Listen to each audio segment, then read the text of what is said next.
set to go, Elizabeth, that would be great. You're all set to go.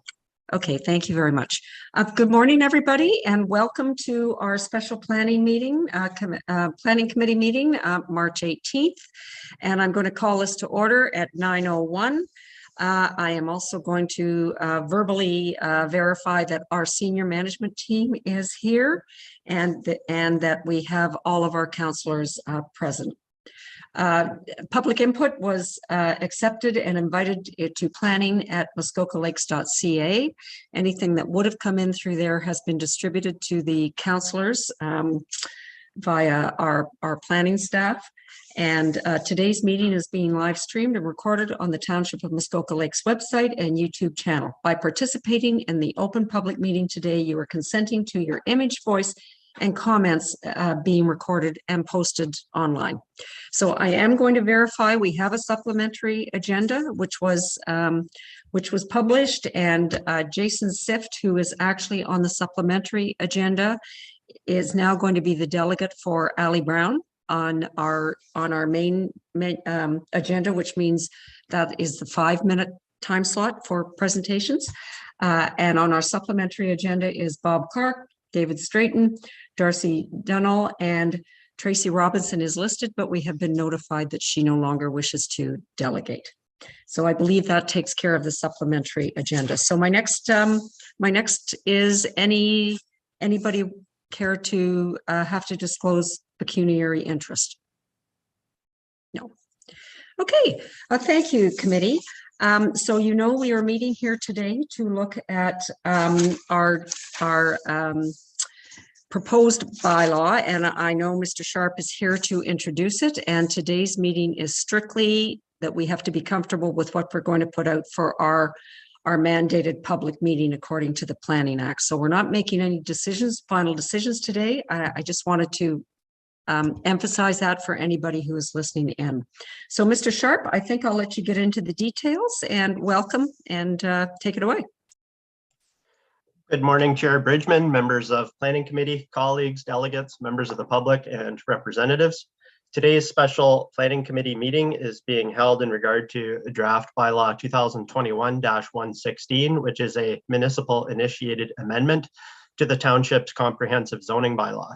The amendment is intended to address zoning provisions pertaining to legal non-complying lots, buildings and structures township-wide, and the use of accessory buildings in the waterfront designation. In September 2021, a public meeting under the Planning Act was held in regard to these changes. Numerous submissions were filed as part of that public meeting.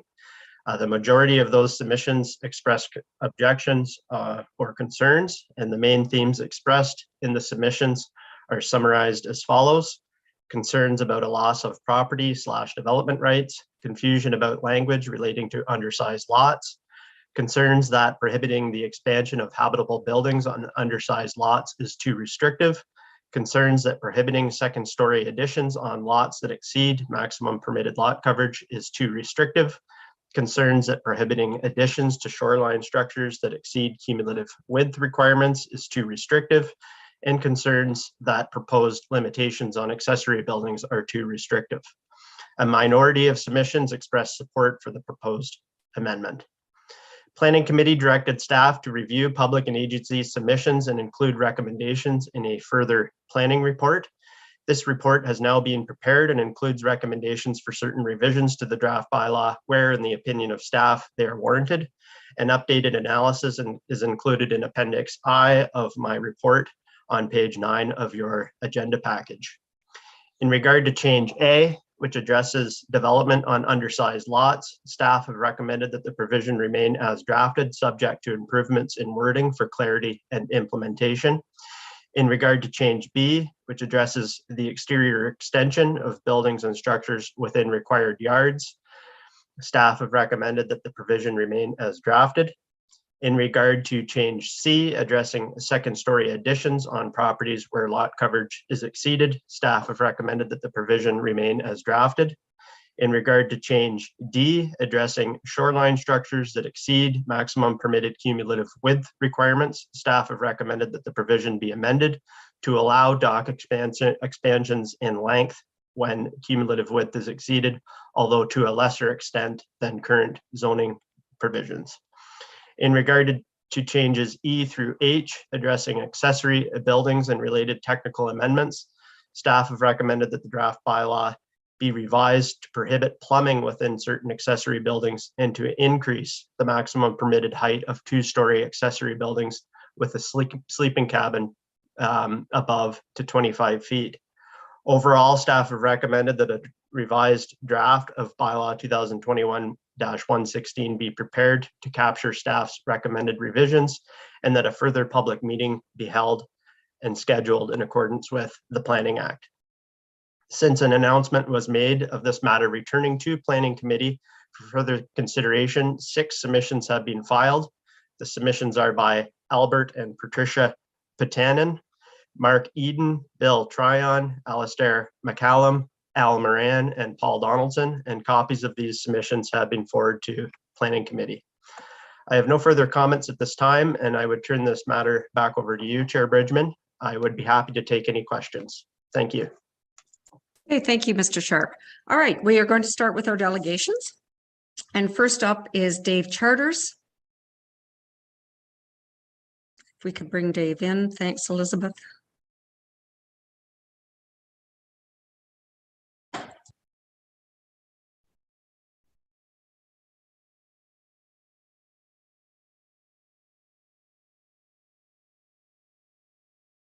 I'm going to time this one. Okay, thank you.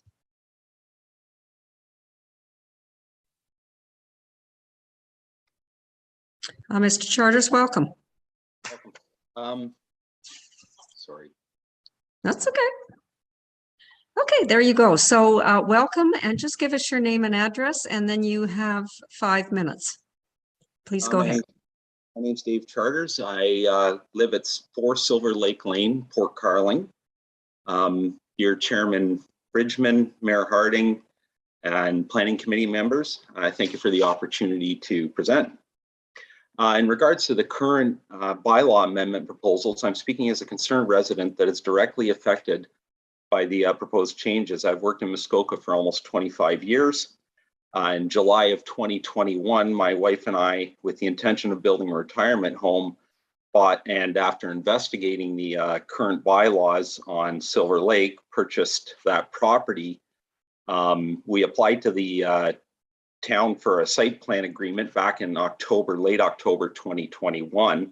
And then more than 10 weeks later, we were told that we needed a bylaw amendment. We then had found out that we had applied for too much lot coverage, at which point we inquired that if we brought the building size down to 8% and tore down the existing cottage, could we continue with without a bylaw amendment? After waiting 2 weeks, again, this was denied. So now we have submitted for a bylaw amendment in June for the June meeting, after which we'll have to wait for our site plan approval and then finally be able to apply for a building permit. This is not a reasonable time frame by any stretch of the imagination.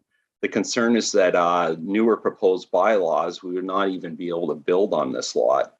The potential of these bylaws devaluing my property is great, and further prevention of improvements on legal non-conforming lots is an overstep. The resting of any reasonable development is not for any reason, sorry. I guess my question is, the primary draw in the economy of Muskoka is based on cottages and somewhat on the development that goes on here. This rollback on lots that were previously approved by the town with buildings that were approved by the town seems like an overstep to me. My question would be, how many legal non-conforming lots are there in Muskoka, and how will the planning department staff handle such an increase in workload when they are currently experiencing delays with the current volume? Okay, thank you, Mr. Charters. Is that what I'm going to do? We've got your questions noted. What I'd like to do is reserve all questions, and we'll answer them at the end of all delegates, if that's all right with you. Fair enough. So please finish if there's more you'd like to say. Okay, I should just add that our lot is undersized, but it's 91 feet, and I guess the question I have is why are we, like, when these lots were approved in the past, why not a percentage on the size of undersize? Because, you know, we have, some lots have ample square footage for lot size. It's just because the lot is pie shaped, water levels can affect the lot front line frontage or straight line frontage. So just some things like that. That's all I have to say, really. Okay, thank you very much. Thank you. Okay, and so next we're going to have Jason Sift.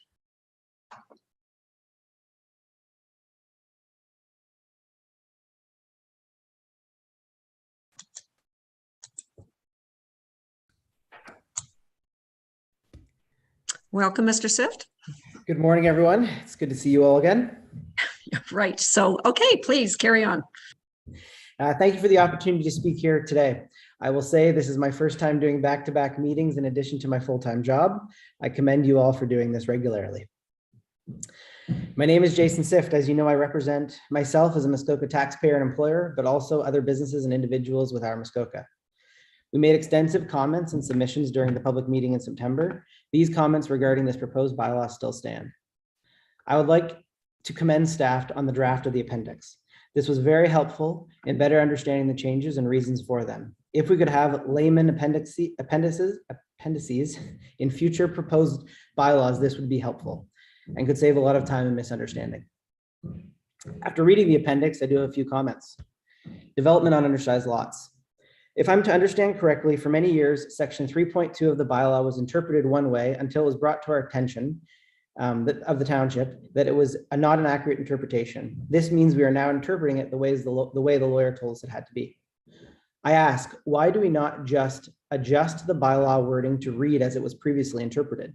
Why are we asking people to apply for ZBAs if there are already existing structures? As long as the new structure is brought into conformity with all their bylaws, let them develop as of right. This is still an improvement. Most of these smaller lots will get caught up in coverage limits anyways. Second story additions on undersized lots. Let's not make Muskoka unaffordable for everyone. Families need more space. As long as the second story meets the coverage limits, let them do the expansion and add the second floor. This is adversely targeting the smaller lots and limiting their growth potential. Most of them only have the option of going up. We just heard in yesterday's meetings, the township has a lot of zoning amendments and minor variances. Once you ask people to do this, apply for a zoning amendment or a minor variance, they will most likely ask for a completely new structure that will be much more intrusive on the land than what they could have built as of right under the bylaws. Shoreline structure expansions. The recommendation is an improvement from the original draft, but I still have many concerns with this proposed change. Let property owners expand as of right as long as the expansion meets all other bylaws. Not everyone can afford to tear down and start over. These grandfathered properties provide character. The bylaws of the last 15 years have made Muskoka boathouses and docks all look the same. It's nice to have a shore that's dotted with a few legacy places that look a bit different. I'll bet a bit bigger, but also a bit older and classical. Please don't give people another reason to start new. Accessory buildings. The recommendation is an improvement, but are we still proposing to limit the size and number of these? I think we need a little more clarity on a few things from the original draft. The 25-foot height is a welcome change. This is a very common minor variance that is normally approved, and it should be the same as a two-story boathouse. Agreed. Limiting plumbing is a novel idea, but I feel accessory structures, specifically garages, should be able to have one washroom, a sink, a connection, and a hose connection on the main floor. People need to wash hands, go to the bathroom, or have water to wash a vehicle, even in a storage building. Make it the same as a lower level boathouse. Limit what they are allowed, but don't completely remove it all. This also helps with the septic concern that was raised in the report. Even though this is an improvement from the proposed draft, I will say I don't understand it. As long as the owner follows the bylaws, coverage, setbacks, septic, etc., why are we trying to limit how people use buildings? If they want a gym, a tennis pavilion, a yoga studio, let them have it and create rules around how they are allowed to have these buildings. No different than how we have named structures like saunas, gazebos, and pump houses and put specific sizes and rules around these. If we give property owners the parameters to follow that give them a version of what they want, they will follow the rules. When we tell them, no, you can't have it, this is when illegal structures and uses start popping up. Give the taxpayers what they want to enjoy their properties. If these buildings are becoming such an issue, then it's obvious this is what they want. 10% coverage maxes out most of the lots anyways. We are happy to hear that another public meeting will be held in the future. I can appreciate that staff would like to get approval to start drafting this bylaw, but I feel some modification will still be needed if we would like public support at that meeting without any appeals. I don't think enough of the comments or concerns have been taken into account yet. Improved, yes, for sure, but there are still editing to be done. I will bring up an idea proposed yesterday, an advisory board of local trades to help staff and councillors understand what's happening on the ground and creative ideas to address the issues. Thank you again for your time to speak today. Thank you very much, Mr. Sift. All right, we are going to move on to Ken Pearce. Mr. Pearce.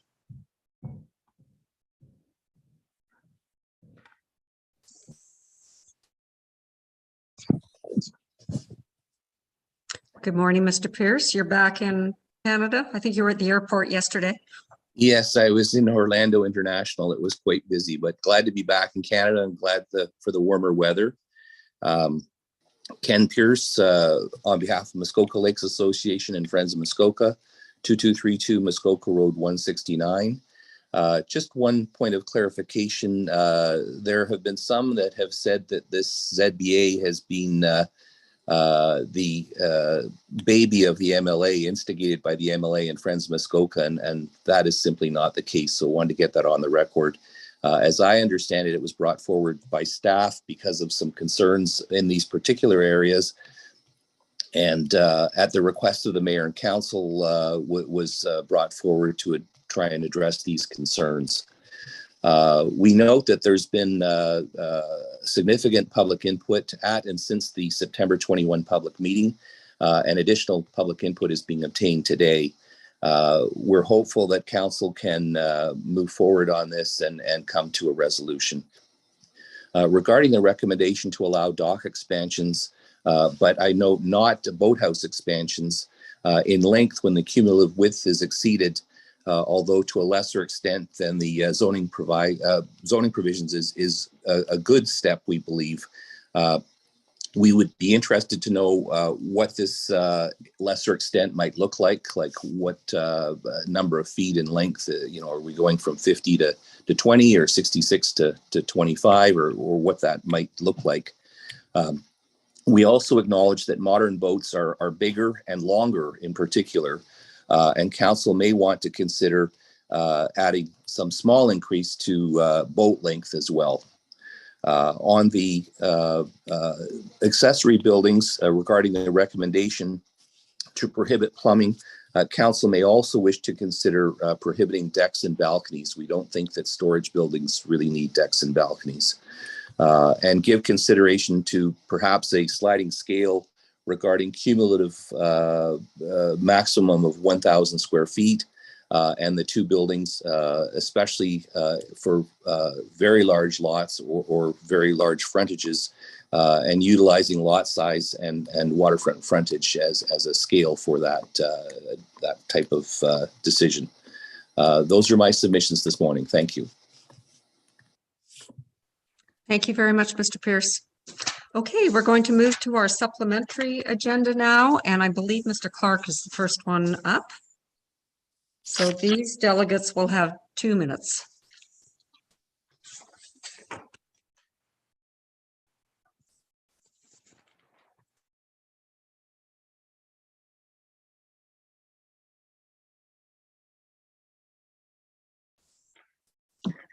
Good morning, Mr. Clark. Good morning. And welcome. And it looks like we're going to let you get back on the golf course after you've finished. Well, I hope so. Okay. Don't worry, I'll be in the Great White North next week. In any event, listen, thank you, Chair Bridgman, councilors and staff. I will keep this brief. I think Jason hit on a lot of the notes that I'm going to hit on, so I won't belabor it. Bob Clark, 2 Bruce Wilson Drive, Port Carling, POB 1J0. While this second run has great improvements, it's still missing the mark on some areas and requires some further adjustments and clarifications, and I guess considerations. I'll just hit some bullet points. The addition of a second story on small lots that already have an existing building is how a lot of families are actually growing into their properties. At the last reading of this document, we heard of a family that was on Lake Joseph in the Foots Bay area, and they had a small 1,000-square-foot cottage and a family of 6 people, and had been saving for 10 years to try and get a second story put on so that their cottage would actually fit their family. I believe the way this is drafted, they wouldn't be allowed to do this, and they'd be in a situation where they'd probably have to sell or change properties, and I think it's a family property, so it doesn't make a lot of sense. On the oversized dock issue, again, I agree with most everything that is in this redraft, other than we should still be able to build to form without reduction. I don't understand the reduction portion of it. I don't think oversized dock is unsightly or, creating major issues. On the garage and secondary dwellings, I think the 25-foot increase will help a lot of our current designs with the snow load, and it makes a lot of sense for, from a design criteria, allowing gable roofs again to match traditional cottages or transitional cottages. Most of these are being built now and having to look like contemporary buildings because of the height restriction. I don't know if we're still talking about this 1,000 square feet, but this was a resounding won't work in the last discussion. It really isn't. Mr. Clark, I have to warn you that you're at your 2 minutes, so can you wrap it up, please? Yep, absolutely. On the second floor of a garage, I think what we should do with storage buildings is assume they're going to have plumbing at some point. I think we all know the trick now. Let's just be honest about it. Let's let people get what they want and make sure that if they're applying for a storage building of that size, then they need to make sure that that square footage is added to their sewage capacity. Thank you. Okay, thank you very much, Mr. Clark. All right, we have Straighten. What funny sounds coming from somewhere? I'm not sure where. All right, Mr. Straighten is coming in. Oh, apparently he isn't in the waiting area, so we'll go on to Darcy Donnell.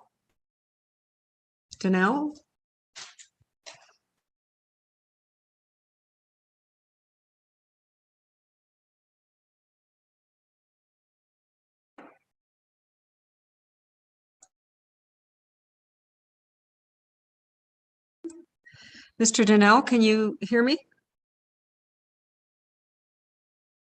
There you are. Welcome. You are on, there you go. You're in and welcome, and please, you have 2 minutes. Please go ahead. Just your name and address first. Okay, thank you. Yes, good morning. My name is Darcy Donnell. My address is 55 Lavinia Avenue in Toronto. I'm an architect, and I've been asked by Jonathan Hunter and Anita Majors, who own a cottage on Norman Island, to speak on their behalf, as they are unfortunately unable to attend or make a presentation to today's meeting. Thank you for giving me the opportunity to address the township about the proposed bylaw changes. We're concerned that the proposed zoning bylaw, as we understand it, will adversely affect certain smaller properties that have more than 2 older accessory structures with accommodation on them, and severely hinder owners of these properties like Jonathan and Nita if they ever want to add on or renovate to their existing cottage in the future. And just using the Hunter Majors property as an example, it's 53,000 square feet approximately.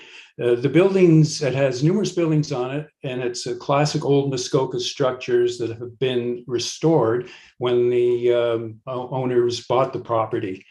However, all the buildings predate the current bylaw, so they're laid out in a traditional manner and form that was prevalent in the late 1800s.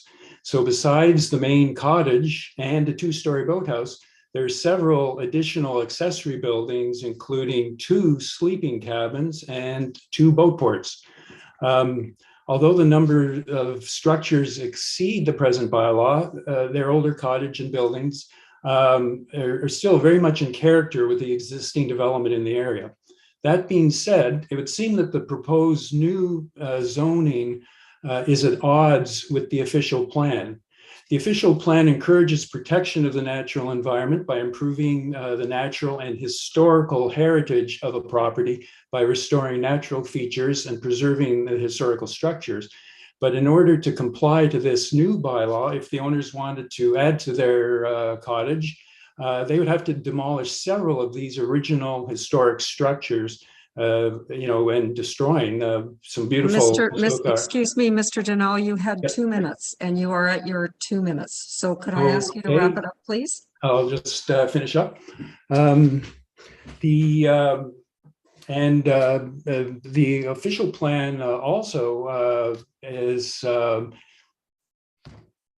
just excuse me a moment here,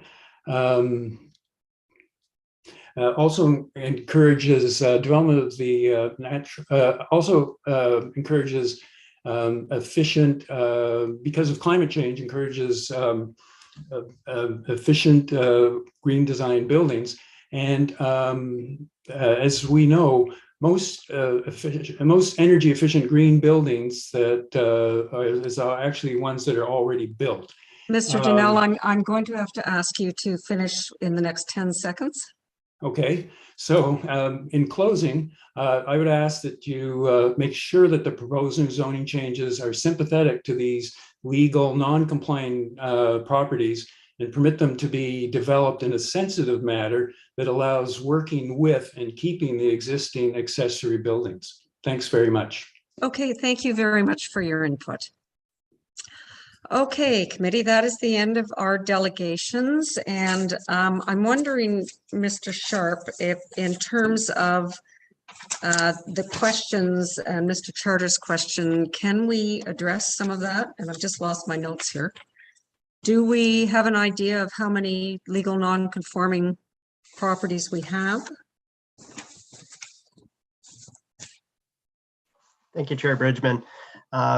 We can certainly do our best to try to derive that number from, I believe, the upwards of 50,000 properties we have in the township by doing an analysis through our geographical information system. However, that would take some time. I think the bigger question may be, what does committee see as an appropriate size for a lot with development rights? In other words, is 100 feet and 15,000 square feet too onerous or not enough? So, I would put that forward to committee for consideration. Unfortunately, the way the bylaw is written, you either comply or you don't. So it's a, sort of, unfortunately, if you have, 98 feet of frontage, that's 2 feet short of 100 feet, which is the requirement, and there would be a need to go through the process. Thank you.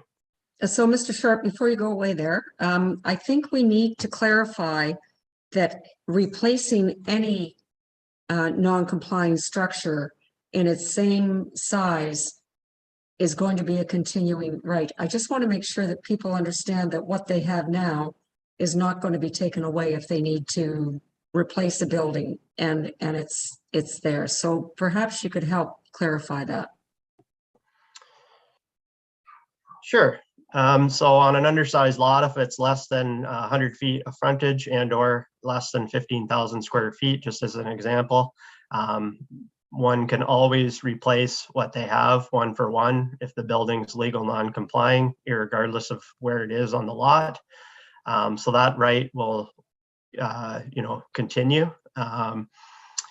Equally, on the same size lot, no new buildings and structures cannot be added. So for example, if all that exists on the lot is a dwelling, one could not add a sleeping cabin, even if it complies with all other aspects of the zoning bylaw, without planning approval, either through a minor variance or a zoning bylaw amendment. And that is also not proposed to change. Okay, but there is an avenue to make that ask, I think is what I'm saying, through minor variance, whatever. Just so that we're all clear that there isn't a dead stop, there are options. I just wanted to put that out there. Thank you, Mr. Sharp.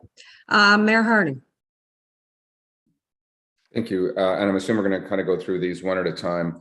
I think I made this comment back in the fall when we talked about small lots. And I believe Mr. Sift made the same comment.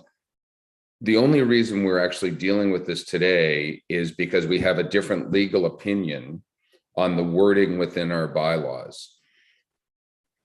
Our planning staff for years, our council for years always assumed if you have a small undersized lot, you could redevelop it, assuming you met all the other provisions within the bylaw, meaning 10% lot coverage or 8%, depending on your lake category, side yard setbacks, so on and so forth.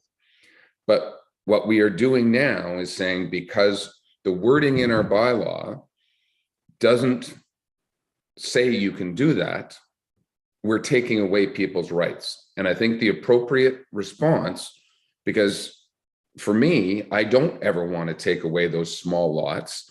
There are some people who've just got to Muskoka and been able to hold on, and they might want to add 100 feet, and to put them through a zoning bylaw amendment or to put them through a minor variance, we know gives a ton of power to the neighbors who may or may not like it. And we had this council dealt with it a couple months ago with a small property on Lake Rosso. So if the interpretation, meaning our planning staff anticipated our bylaw to be written one way and we're granting approval of one way, then let's rewrite the bylaw to make sure that the legal can support that and move on and stop taking away people's rights in this particular case. Because we don't have a ton of these small lots, and let them have their modest, tiny little bit of an expansion to protect their family. So I think this one just needs to reword the bylaw to be able to allow for the interpretation that we always thought was there. Okay, thank you. And you're right, Mayor Harding, we're going to go through these. So that's the one we're starting with. So Councillor Nishikawa. Thank you.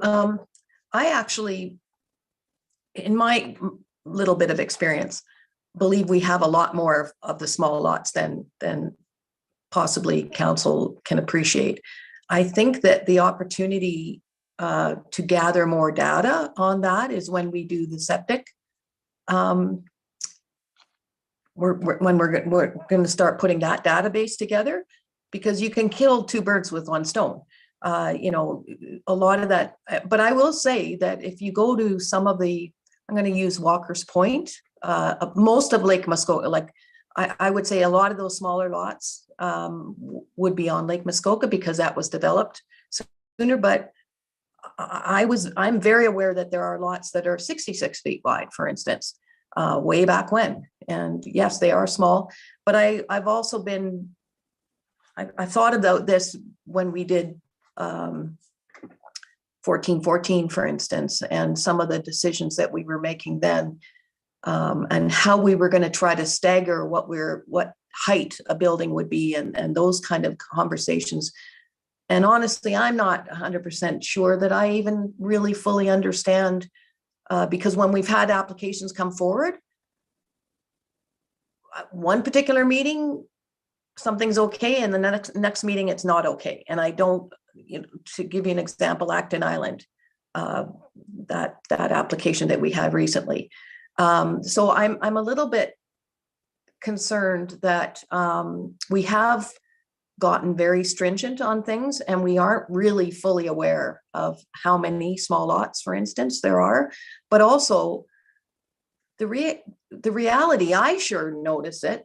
I am a really short person, but there's a lot of very, very tall, like the young people. I happened to be with a group yesterday.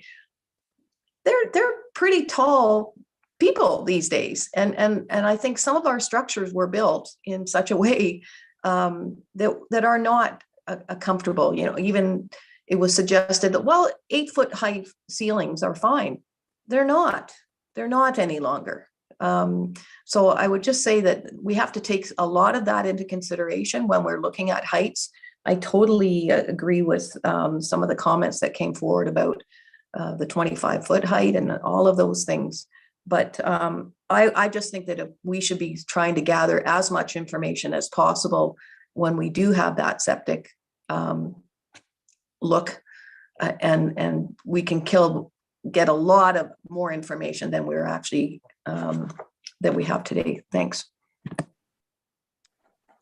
Okay, I'm gathering that this was not about the undersized lots particularly then, in terms of whether you're happy with how it's written going out to the public or whether you would prefer to have it changed. That's what we're here to do, people. Do we want it to go out in its current form for our official public meeting? We're not making decisions. I'm going to reiterate that again. We'll get more input from a much wider range, I believe, of our public to say whether they support or don't support. So what we're asking today is the development on the undersized lots and the legal non-complying part, where we now have a legal opinion that creates much more restrictions on these underlying lots. So the question I'm asking you is, are you going to support it the way that it is going out?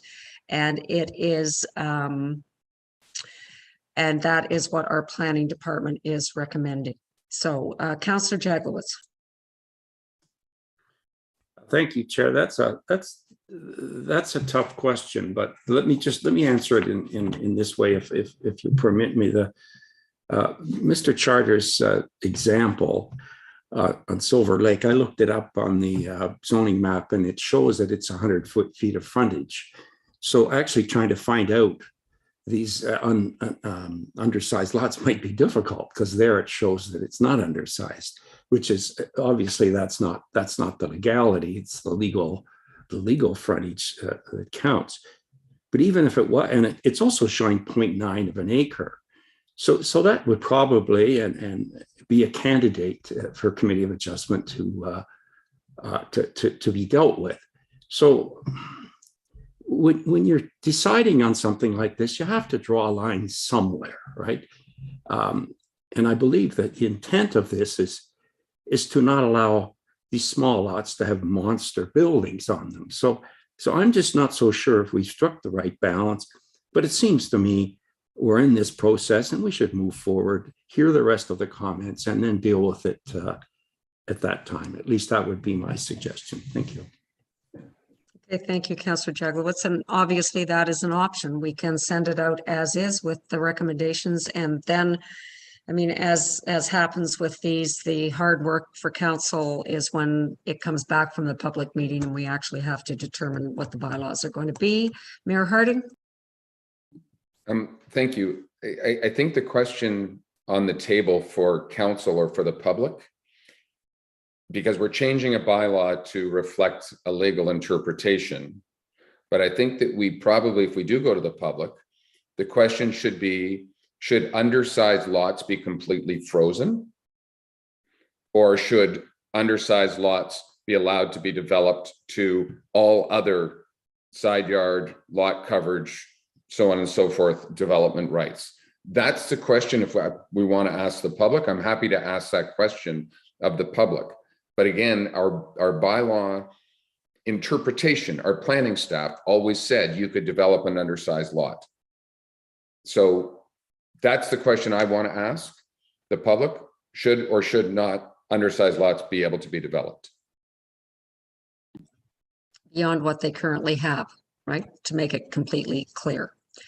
All right, so, and I agree with you. We have to make this as simple as we can and as uncomplicated as we can for our public input to be valid, actually. So Councillor Hayes.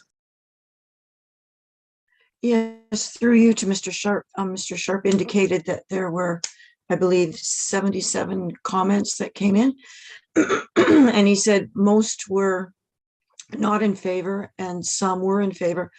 Could we have the actual count of those in favor and those that found that this was too restrictive? Mr. Sharp? Thank you, Chair Bridgman. And thank you, Councillor Hayes, for your question. This is stemming from a comment that was made by Mr. Donaldson, which has been forwarded to Planning Committee, wherein he asked for the exact numbers. Unfortunately, when I logged on to my computer this morning at 7:30, with so much going on, I wasn't able to go through the 77 submissions or thereabouts to determine exactly how many were in support and how many were in objection. But I can tell you that the overwhelming majority of the submissions that were received either expressed concern or were in opposition. And I would say that maybe, just as a guess, less, a handful, 10 maybe, were in support. But certainly if it's something that committee feels is important, I can get the exact numbers. Thank you. Would you like those, Councillor Hayes? I think knowing approximately 60 were against and 10 were for, I think that gives me a good idea of the reception that this bylaw would get in the public realm. Councillor Kelly.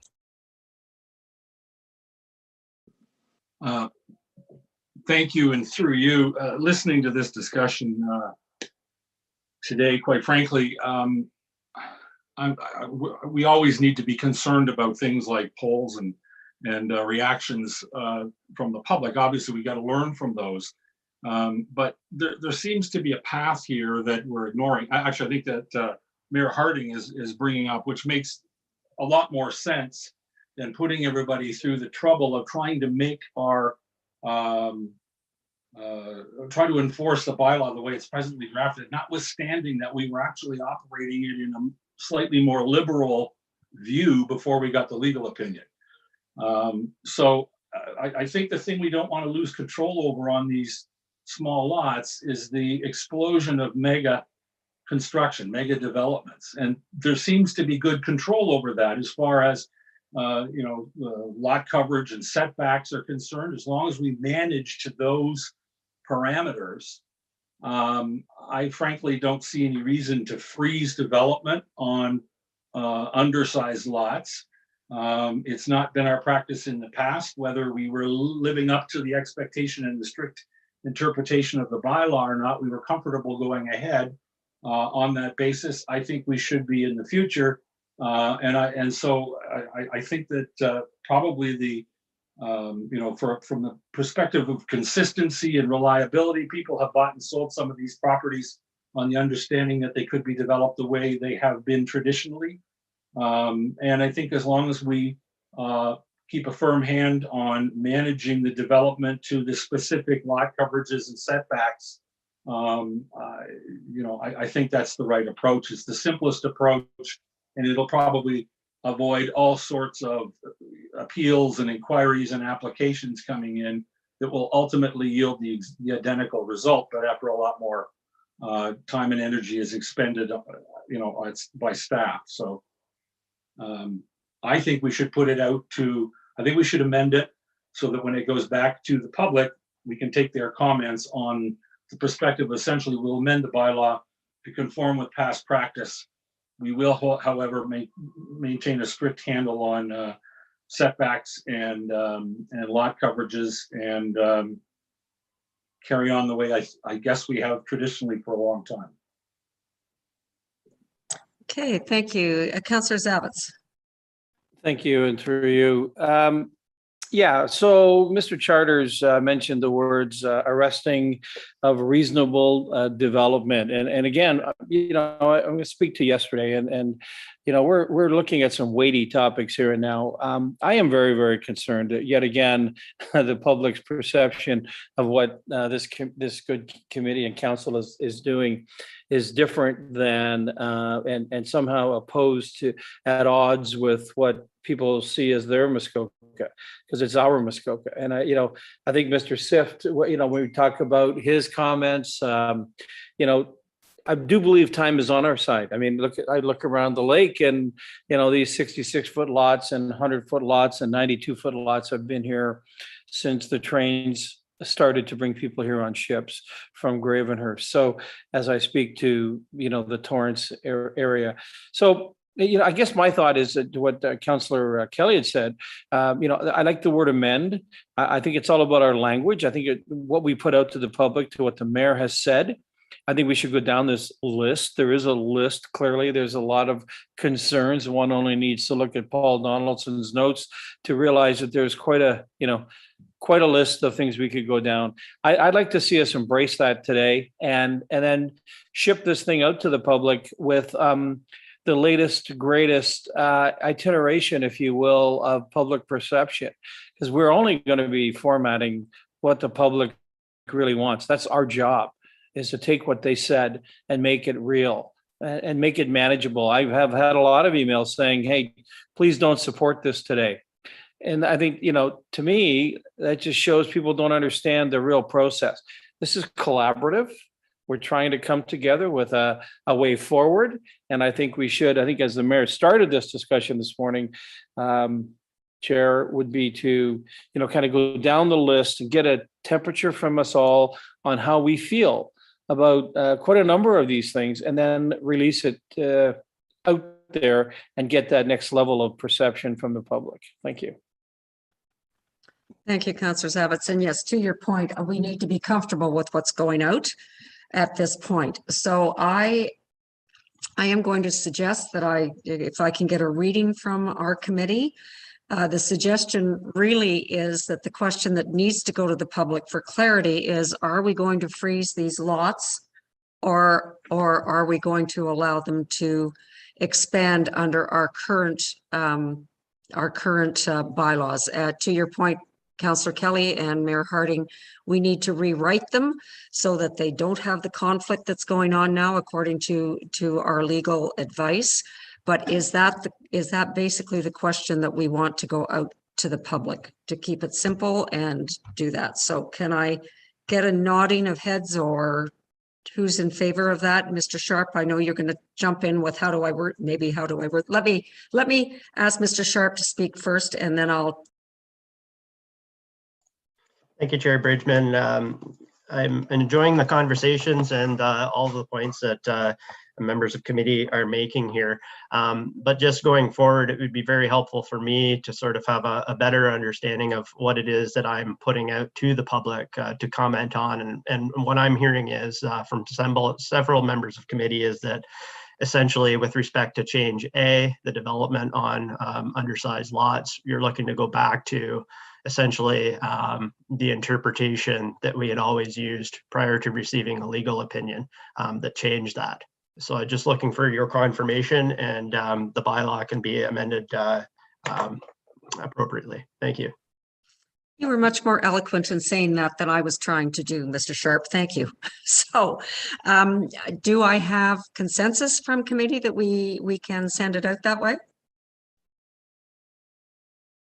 What have we got here? So I believe, Mr. Pink, Mr. Sharp, I know your camera's off, but I believe that we can amend that to have it go to the public with that wording.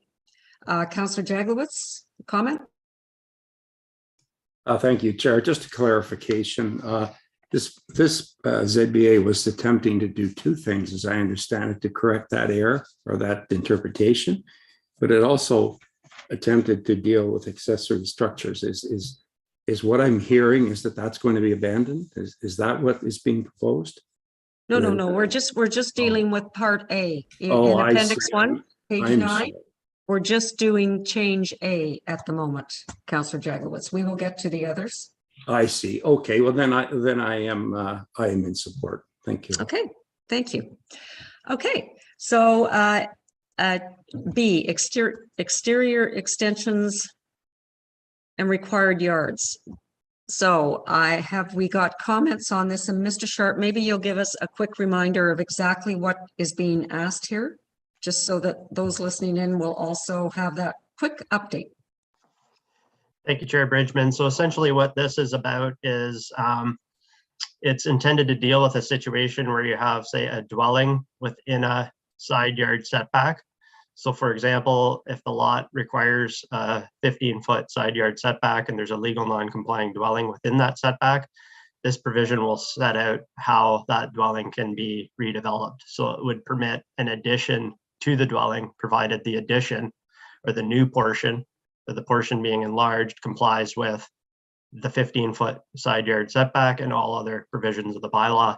And there were very few, if any, objections to this specific consideration. So I think it's fairly straightforward, and we can just proceed with the changes it's been drafted. Thank you. Okay, thank you. Councillor Jaglowitz, is your hand still up? Do you have a question or comment? No, I think I inherited Councillor Maslin's hand. Oh, the magic hand. All right. You could patent that, Councillor Mazan. All right. So according to Mr. Sharp, and I thank you for that, I believe we probably are comfortable. Let me take a reading on that, on this going out as is. You good? Okay, Mr. Sharp, we're good with that.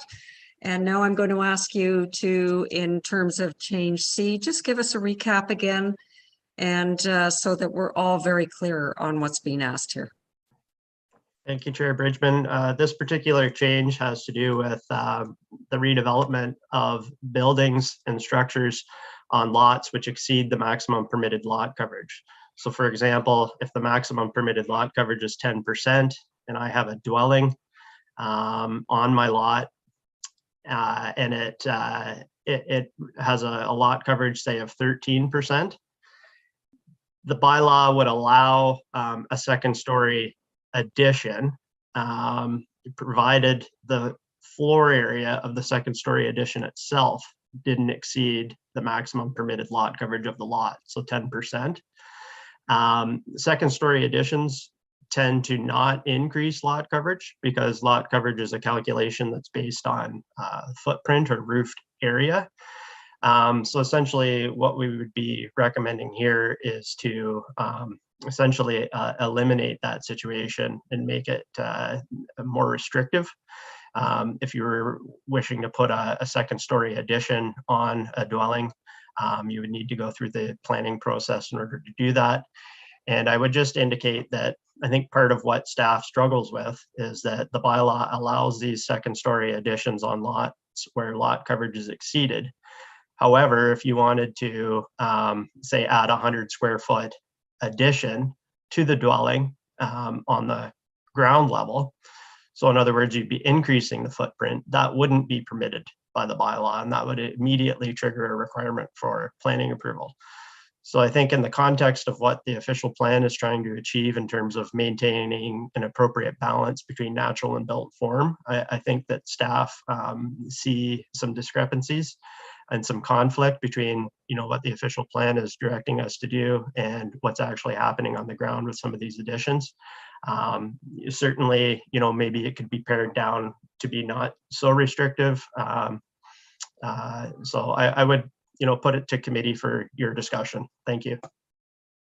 So if I could just add for a second before Mayor Harding. So somebody who wanted to put a second story addition on, again, could come to for a minor variance. And then we're looking at site specific properties, and that committee decides whether it's going to impact the visual, you know, visual impact and overdevelopment. I believe that's part of what you're talking about here. That would be the intention, yes. Okay, thank you. Mayor Harding?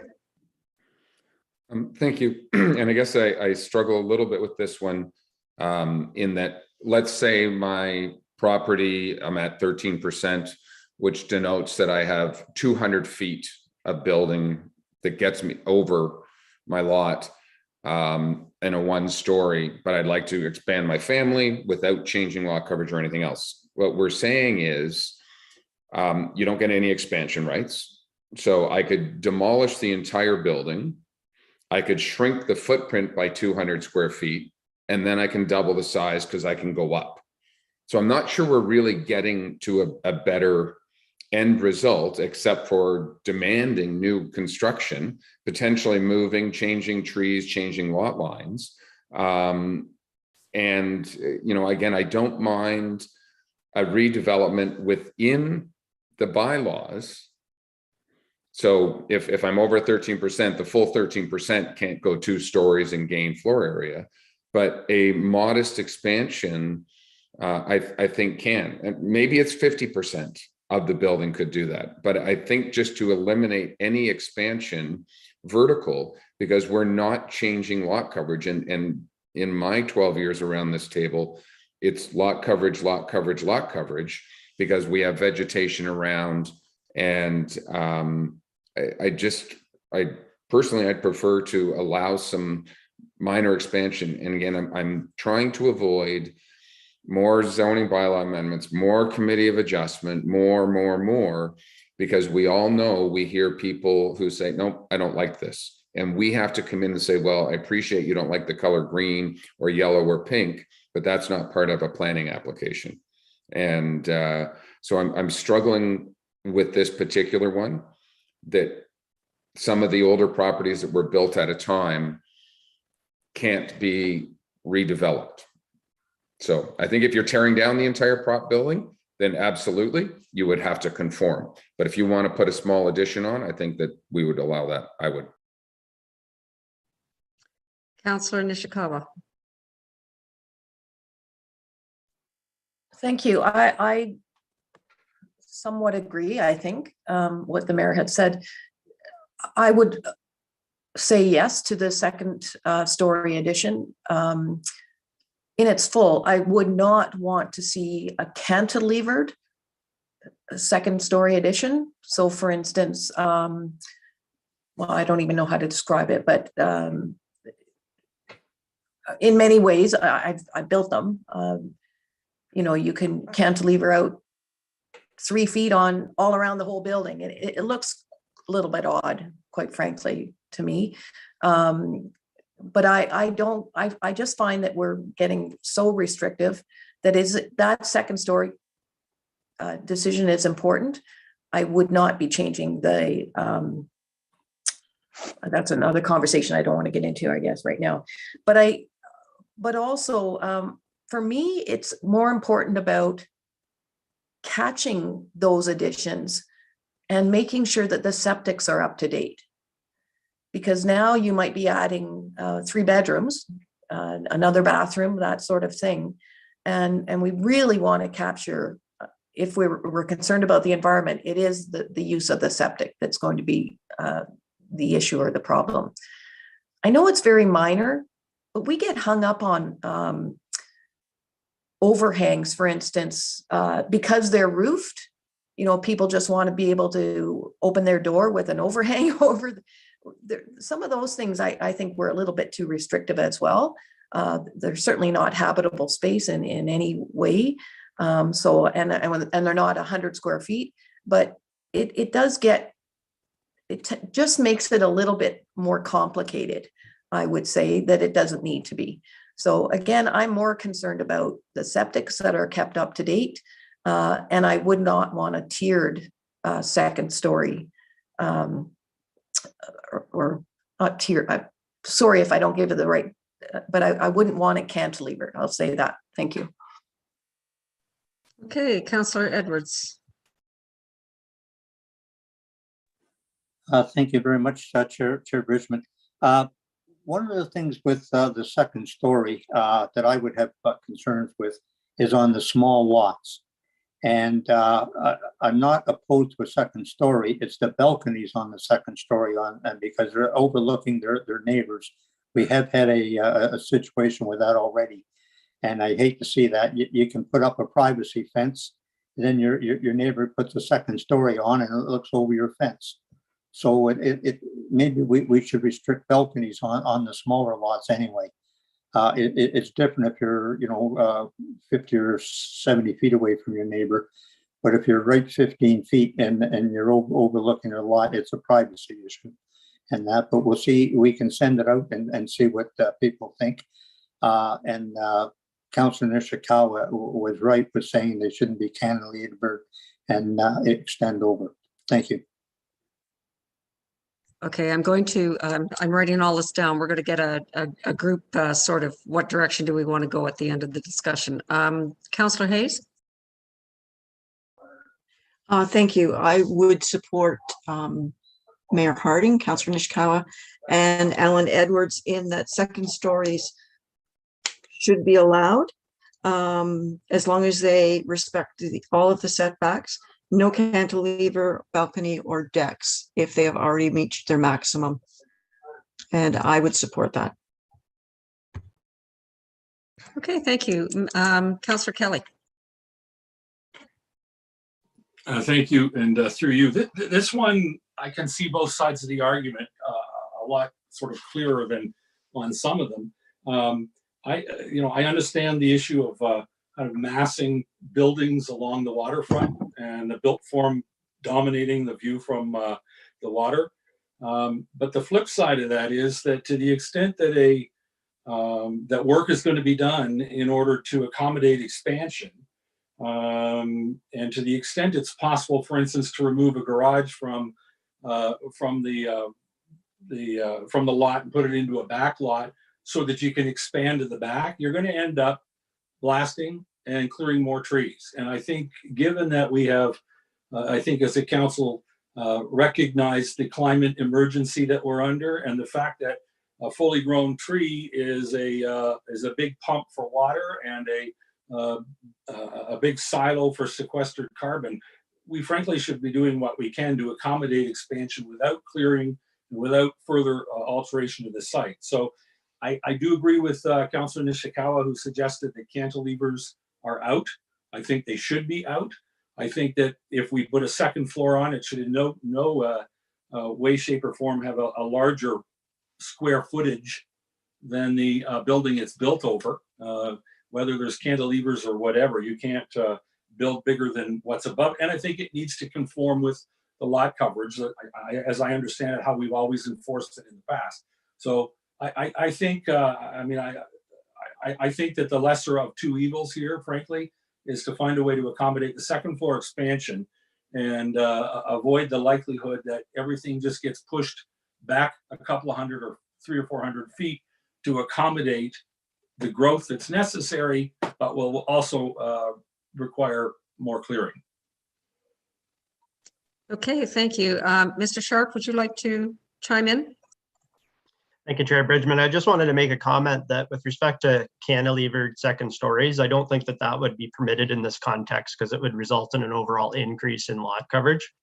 So what we're talking about here again is a second story addition that would not increase lot coverage. So hopefully that's helpful. Thank you. Mayor Harding. Thank you. The one thing I like is Councillor Edwards' suggestion that, maybe if we talk about a restriction, because a deck would not be considered lot coverage because it would be porous, that we would allow an expansion, but eliminate the ability to add an upper deck. I think that is an appropriate move forward, and I think provides the appropriate balance. Okay, I've got all written down. And in terms of the size of the second story, at the moment, it could be to lot size. I don't, just went through my mind. I don't know whether it's feasible or not. If somebody's at 13%, can they only build to 87% of what their main floor is in terms of that second story addition? So the total living space is what would be accommodated in a regular two-story that's within our bylaws. I just throw it out. I haven't had a lot of time to think about it, but it did go through my mind. Mr. Sharp. Thank you, Chair Bridgman, for accommodating my jumping in here. I appreciate that. I guess just in my experience, in my role here, I think a lot of situations where this comes up is on undersized lots, and I appreciate Councillor Edwards' comment with respect to, maybe whether this is a restriction that should apply to undersized lots. But again, I would just put that comment there for committee's consideration. Thank you. Okay, Councillor Edwards. Thank you. Also on undersized lots, maybe windows down the side that overlook the neighbors as well. I think we have put that in some instances where they're very, very close to the lot line. And that it's just a thought and see what people think. Thank you. Just writing that down. Okay. Councillor Jaglowitz. Just a question. since we're going to be permitting second stories in this case, can they, if the property is 10 feet from the water, is it still permitted? Mr. Sharp? Yes, it would be permitted as of right, irregardless of where the building is. Well, I shouldn't say that. I suppose it's largely going to be dependent on a number of factors. Of course, any second story addition increase in floor area would need to comply with all of the other requirements as well. So it's sort of difficult to answer that question without knowing the detailed specific considerations that would be in play with any specific proposal. Thank you. The answer is it is possible, I think. That's Sorry, Councillor Jaglowitz. But supplementary, wouldn't it have to comply with the front yard setback? Or you're saying the front yard setback is going to be waived here? Is that what? No, it wouldn't be waived. So exactly. So I was just thinking on my feet there, and I'm thinking that if the dwelling was 10 feet from the high water mark and an applicant was proposing to add a second story addition, which would be an increase in floor area, that wouldn't be permitted because it would not comply with side yard setback, or sorry, front yard setbacks. Thank you. Thank you. Mayor Harding. Thank you. And Mr. Sharp, you can correct me, just to my understanding of our legal non-conforming bylaws, 0 to 30 feet is 0% increase in the front. 30 feet to 50 feet allows a 20% expansion. So you could expand the volume by 20% in that 30 to 50 feet, I think, to Councillor Jaguar's perspective. And you could go up only 20%. You couldn't put a full second story on in that front of 50 feet. So I think the other legal non-conforming would apply in this particular case, but you can correct me if I'm wrong. Mr. Sharp? Through you, Chair Bridgman.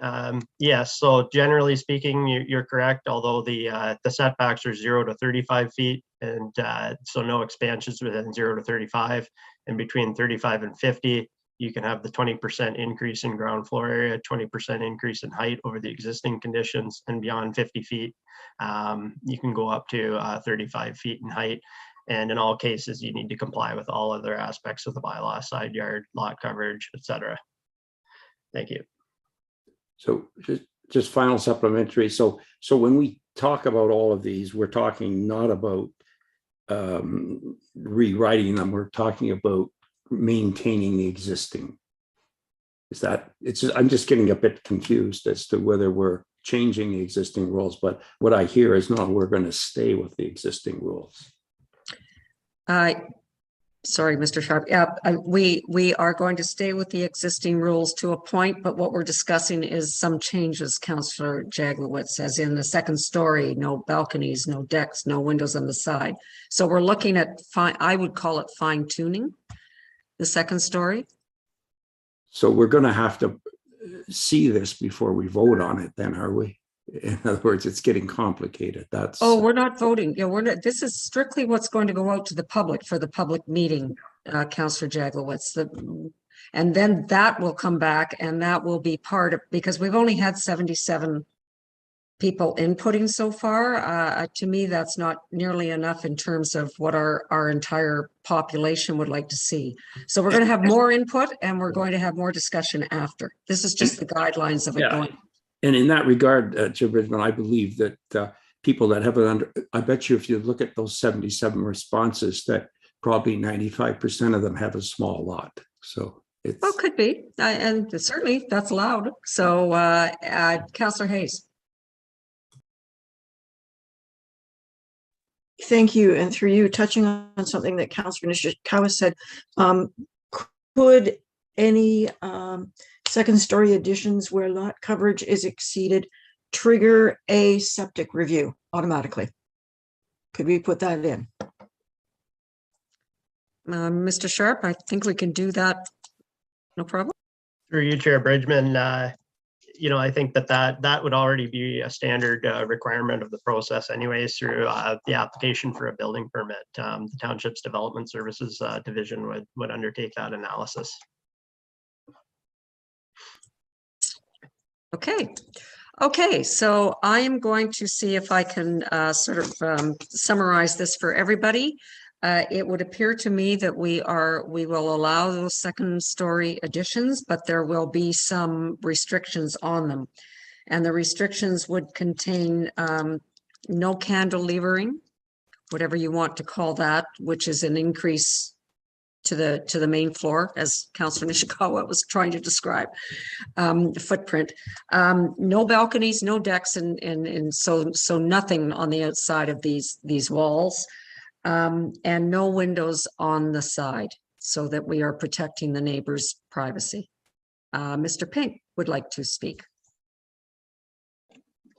Thank you, Chair, and good morning, committee. Just quickly before you take that straw poll, I think as Mr. Sharp indicated, there's no need to put the restriction on cantilever. That would already be prohibited. That would be an increase in lot coverage. And I don't believe Section 34 of the Planning Act would allow us to control the placement of windows. We can control the elevation of windows, but not prohibit them. I think we also want to keep perhaps a bit of a mindful. I think we've heard a lot of comments from the community about keeping the bylaw simple. So just a overarching comment there, but the restriction on balconies and decks, staff can certainly incorporate that. Thank you. Thank you, Mr. Pink. I guess that keeps it simple, just decks and balconies, the second floor. Councillor Edwards.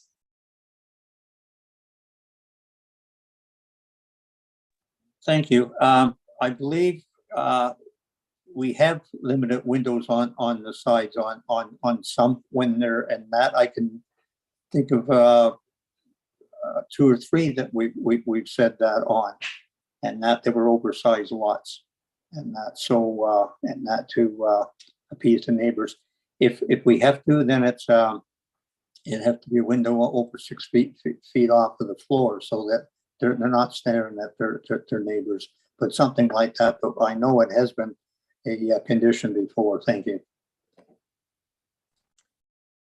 Okay, Mr. Pink, that's not part of the bylaws, so we would have put that condition in on individual applications. Yeah. Okay. Okay, so it can be done, Councillor Edwards, through the site plan agreement. So that would be as they individually come back to council or committee of adjustment planning. So all right. So do I have consensus then that we are going to agree that there's the allowance of the second story building and no balconies and no decks? That is our restriction on it, and the rest is as written. Kurt, okay, Mr. Sharp, I think you've got your consensus on that. And so now can we move on to section C, which is, where are we? Sorry, section D, shoreline structures exceeding maximum permitted cumulative width. So again, if you wouldn't mind just clarifying again for everybody what the intent is and what we're trying to do here. Thank you, Chair Bridgman. So maybe I think it might be most useful for committee if I just try to provide a bit of a scenario or an example of how the current bylaw works. So if I have a lot on Lake Muskoka with 300 feet of lot frontage and it's zoned waterfront residential, and say I have a dock that's 100 feet wide and that dock is legal non-complying because it exceeds the maximum permitted width. So the maximum permitted width for a dock in that context would be 75 feet. What the bylaw currently allows is an addition to that dock within the existing width envelope, 75 feet in width and 66 feet out into the water. So that's what the bylaw allows as of right today. And I think what staff is now recommending is that well, maybe let me step back. So I think staff were previously recommending a restriction on that, both in terms of a dock and a boathouse. I think we're stepping back and suggesting that the limitation, or that there be some allowance for a dock addition in this context, but not a full restriction. So I'd leave it up to committee through your conversations and discussions to determine what that might look like, but perhaps it's half of what the allowance is today. So in other words, maybe it's an addition you know, in that example, half of what would otherwise be permitted in terms of width and half of the length. But again, I'd leave it to you for your discussion and direction, and I'd happy to elaborate or clarify if needed. Thank you. Okay, I need clarification already. So my question actually is, because we do have much longer boats now than we had, and a number of these properties were built to the 22 foot boats. So I'm gathering you're talking about docks. So let's say somebody simply wanted to extend by 6 feet their docks in their boathouse, and the boathouse, obviously coverage, etc. applies. If they wanted to just extend that part of their dock to accommodate the new boat, we're not allowing that unless you take off, you know, if it's 100 feet of dock you have to remove 25 feet of dock if you want to extend your boathouse and dock 10 feet. I'm unclear. The dock, sorry, I am unclear. See, that's why I asked. Well, I'll try to answer your question. I think what staff struggle with, maybe just a step back, is that if I have a 100-foot wide dock that's legal non-complying, if I want to increase the total width, say by 4 feet, I'm into a zoning bylaw amendment or a minor variance application in order to increase the width by 4 feet. And with that said, as of right, I could go and put a 75-foot wide addition within the existing width envelope out to 66 feet. As of right, with no minor variance approval. And I think that's what staff is struggling with. I'm not sure I've addressed your specific question, Chair Bridgman, but I think what staff had previously been recommending was that there be a restriction. So if you're over width, you can't enlarge unless you bring what you have into compliance with width requirements. I think, you know, we're recommending that we can step back, we could support a reining in of that restriction to make it a little bit more liberal, and we would allow certain expansions of docks, but not boathouses. Again, I'm hearing from I believe it was Mr. Pearce, who had suggested that maybe that we allow for an expansion of boathouses as well, just in terms of length, but maybe not necessarily width. So, you know, we can consider all those comments and try to come up with something better. Thank you. Okay, thank you for that. Mayor Harding? Thank you. Seems I'm kicking off most of the discussions today, but that's okay. I struggle with this one for a number of reasons, and we've heard comments in the past. Many years ago, people wanted to build shoreline structures and docks. They put the cribs in close to shore because it was relatively shallow water. They'd park their boats or their launches across the shore.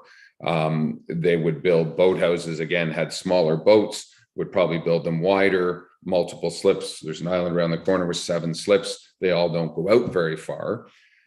The other thing I'll say is right now, many of these structures are almost iconic because you go around certain places and they're very unique to the lakes. They add certain character. Go down to Beaumaris and look at some of the large boathouses and docks. Are we really gaining anything from an environment to take something away?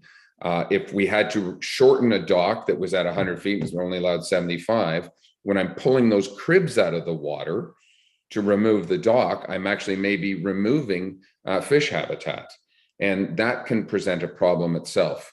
So the issue I think we face as well, we're saying you're too wide, you can't go out anymore, or you're too far out, you can't go wide. The two dimensions, I believe, in our official plan are mutually exclusive. And if I'm looking at the dock or the boathouse structure, we don't want to go over width because of the visual impact onto the shore. I get that. But if it's already there, it's already there. I'm not going to go more. It is there, it's part of it.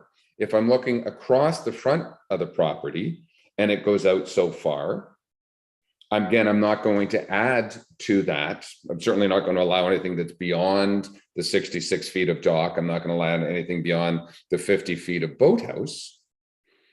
But because I'm a little bit too wide, and let's say the guy's old boathouse is 30 feet out, why couldn't they come out? Because I can't see the two dimensions at the same time. If I'm looking straight on, I don't know whether that boathouse is 30 feet out or 40 feet out or 50 feet out. I don't know if the dock is 10 feet from shore, 20 feet from shore, or 30 feet from shore. I only see it going along the side. So I think if we were going to allow some dock expansions, I think then we should certainly be allowing some boathouse expansions at the same time. But again, I think the bylaw as it's written currently, not the draft before us, that you can only expand to current bylaw, I think is the appropriate way to go. We're not granting any additional rights, but what was there is part of the iconic fabric and part of the history of Muskoka. Okay, Councillor Nishikawa.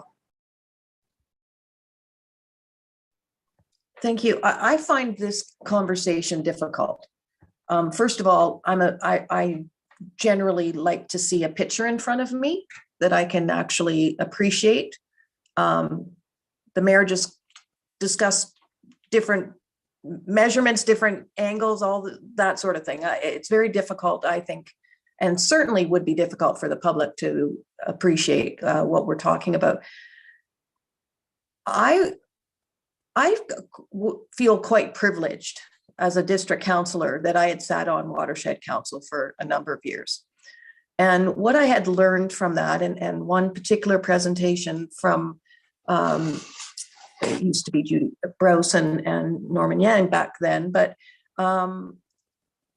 was that in fact, we're not really building our boathouses for environmental reasons. And in fact, the conversation led to really there should be a buffer zone between the land and the boathouse.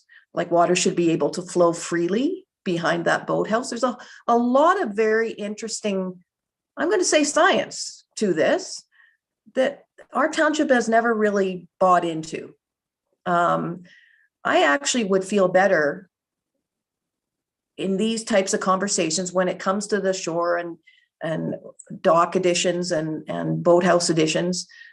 I can tell you that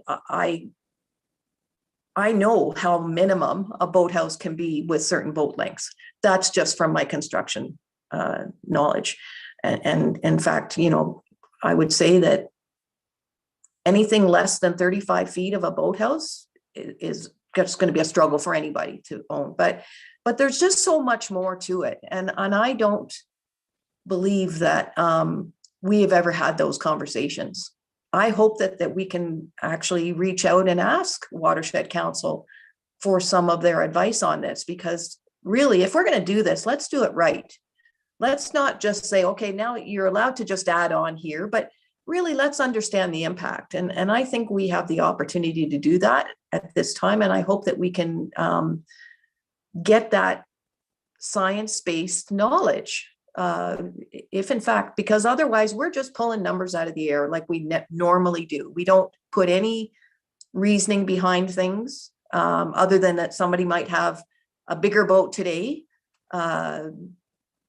You know, and again, there's a whole bigger conversation. How big of a boat should you have on our three big lakes, right? Like that's a different conversation. But again, I would like, not that I don't appreciate the wealth of knowledge around our table, but I think that we could have a better presentation from the scientists that are involved. Thank you. Hey, Councillor Edwards. Yes, thank you, Chair Bridgman. I agree with that Councillor Nishikawa. We should be getting a watershed asking, if the way I believe the bylaw is written, you can have 75 feet and you can have 66 feet out. So you can build a party deck, basically 5,000 square feet out there. And I don't think that's what we ever intended in that. It's the same as going out. It should be on some of the water depth too. You don't have to go out 66 feet to get a boat in a lot of these places. And if it's an oversized dock now, it should be restricted if they have to go out to 66 feet, maybe a 10-foot wide dock, keep the party part of it back towards shore. And that, but I would echo that we should be asking the watershed for their input. Thank you. Okay, Councillor Jaglowitz.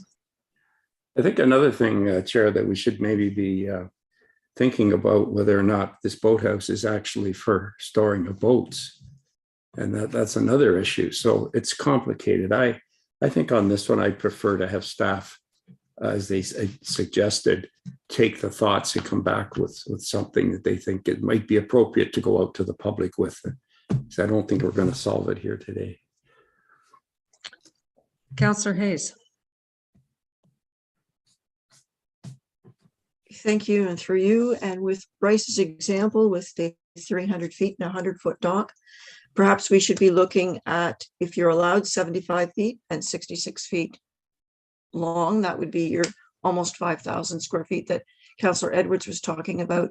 If you have a 100-foot width, you still have to comply with the 5,000. So your length would be restricted, or how you wanted to do that, so that you're looking at square footage of docks rather than, so you're putting a limit on the square footage of the dock.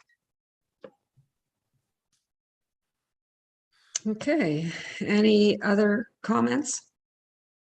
All right, so Mr. Sharp. Thank you, Chair Bridgman. And just in an effort to try to pare this down, and just giving us some direction on how to proceed here, I suppose one thought that I would put out there is essentially halving what the permissions are today. So, for example, with a 75-foot wide dock addition, perhaps it's 37.5 feet of width that you'd be permitted. And instead of going out 66 feet, you'd be permitted to go out 33 feet for a dock. But again, these are just thoughts. I think, perhaps Councillor Jaglowitz had a good suggestion of, I think this one's a complex one, and Mr. Pink and the planning team can step away from this conversation and think of ways to come up with something that will achieve our objectives and wishes of the public. Thank you. Okay, so if I understand that, Mr. Sharp, rather than try to get, because you're right, it's complicated. On this particular one, we will let you come back with your revised draft here before it goes out to the public with some suggestions for that part of it. I think that's what I got from you. Well, I think, if we're going to circulate for a public meeting, I think we'll do the best we can to come up with something that we think hits the mark, and we'd circulate that. And then that leaves the door open for further conversations at the next public meeting. Thank you. Okay, so now I'm sorry. I have to ask this. So I agree. That sounds great. Is that coming back to planning before it goes out for the official public meeting? I think that's what I know that's what I'm asking. Right. So no, it wouldn't come back to planning committee. We would make the change, circulate it, and then if needed, we can have further conversations at the public meeting itself. Okay. Is everybody comfortable? We can leave that with our staff. And again, we have the ability to talk about this afterwards, obviously, and that's when we'll figure out what we want to do. So we're good with sending it out. Okay. Okay, Mr. Sharp, there's your direction on that one. Mr. Kelly. Councillor Kelly. Thank you, and through you. One of the things that's been on my mind through this process is we've asked 2 or 3 times, what was the score on that count? 70 people voted, did 39 say for or 5 against? And quite frankly, in my life, I don't think I've ever run into any good leadership that came from taking polls. And so when we talk about putting something out to the public, I hope we're putting it out in a wrapper that says, here's an idea, and decisions are going to be made on this. Your input's important. There really isn't, some of the reactions we've been getting are somewhat provocative, somewhat hostile. This is what I hope what we're doing here is putting together an agenda for a town hall meeting. And I hope at some point we'll be able to do it in public. Doing it on Zoom, doing it on Engage Muskoka Lakes, doing it on in 2-minute sound bites, I don't think is going to produce anything more than a poll. And we all know that the people who react to the polls are the ones who disagree the strongest. If you like the idea, you generally tend to not bothering responding. So all of this is to say that whenever we come to the end of the line here today, whatever goes out to the public should be part of a transparent decision-making process that says, here's a stake in the ground. We haven't blessed it or passed it. We reserve the right to disagree or agree with it, but it's far enough along that we'd love to get some feedback and some input, useful feedback and input from people who have something at stake here. And I don't think I care to know this count and the amount because, I'm trying to learn. We're all trying to get smarter through this process so that we make the right decision. And so I'm happy to let this go out to the public for feedback, but I just hope it goes out in the spirit that it's part of a process of collaborative information gathering so that we can make a better decision. That's really all I hope that we're doing here. I think we're doing that, but I Thank think you. so, Councillor Kelly. And I mean, my hope is we can actually have a real meeting, not Zoom. And I believe at the timing when most of our residents are here so that we get the widest capture that we can. Councillor Mazan? Thank you, and through you. Just picking up on the same thing, I think we need to send it to concepts. We're building our knowledge base at the same time. But I also wanted to pick up on something Councillor Nishikawa had said about the simplicity and our ability to explain some of these topics.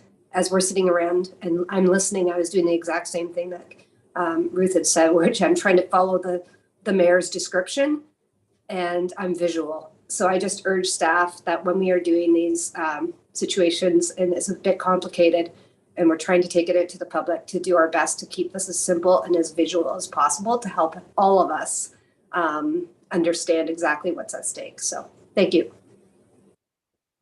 Okay, all right, so we're done with that. We're going to take a 10-minute break, everybody. And then we will come back through with the changes of E through H. Thank you.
Okay, everybody, if we could get everyone back, we'll carry on.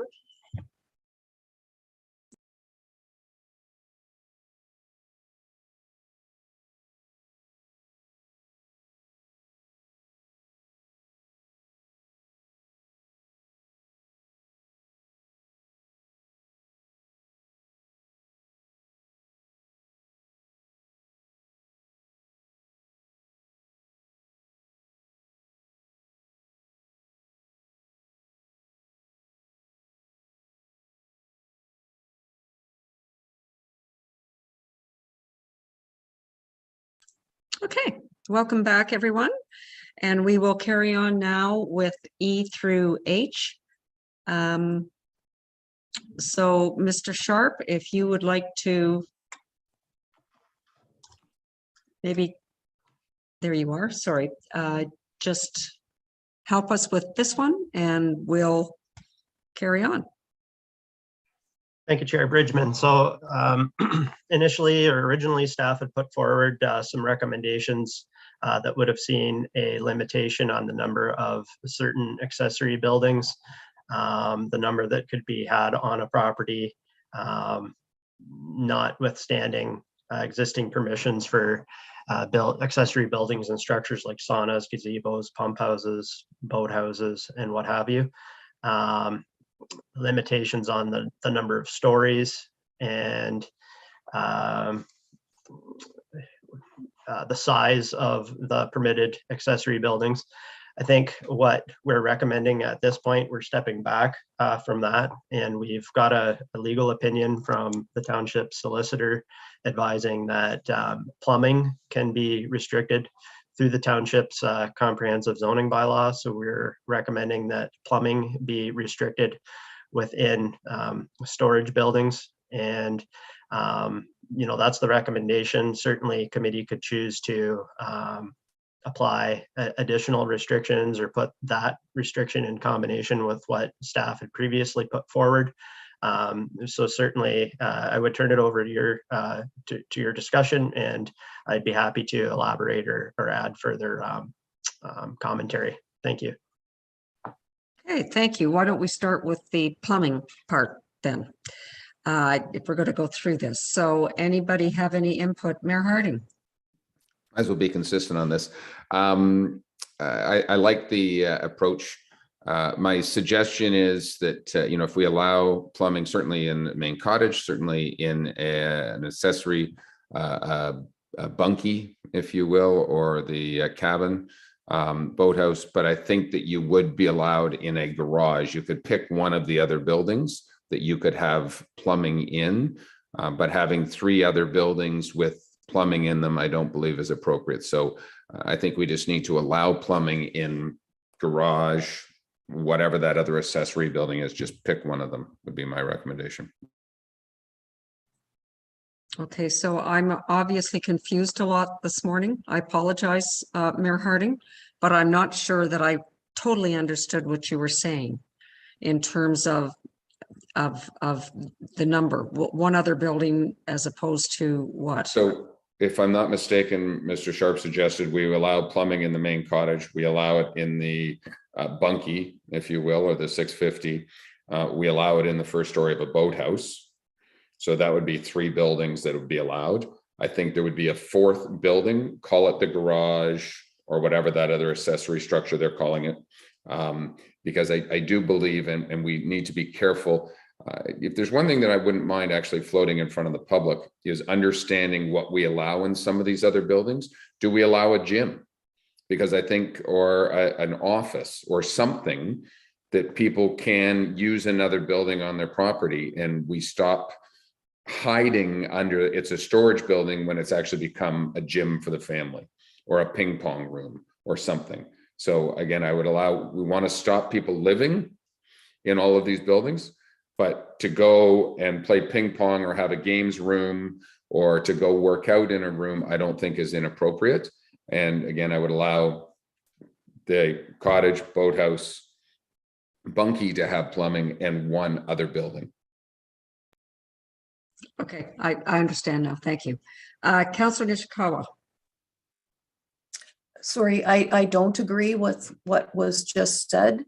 Again, I don't have any issue if the garage has a two-piece bathroom unit in it, as well as a bunkie, as well as whatever they do at the boathouse, as long as their septic is, I don't want to restrict. I want to catch those people that put a bathroom in a 10 by 10 shed kind of thing to make accommodation. And they did it illegally. I don't want to see that. But I certainly know, for instance, I have some clients that actually, the crews that work on their property are allowed to use the two-piece bathroom in the garage. They don't want them to going through their boathouse or their other accommodations. But you do need to provide some of those things. So I don't have any problem with allowing the bathroom facilities. I would restrict it though to a two-piece. Like for instance, I don't believe that a shower is required. The last time I knew somebody that had to have a shower in a garage workplace area was actually a farmer. And mostly because his wife didn't want him to track into the house. So, you know, I really think that we are getting very, very restrictive when we don't need to.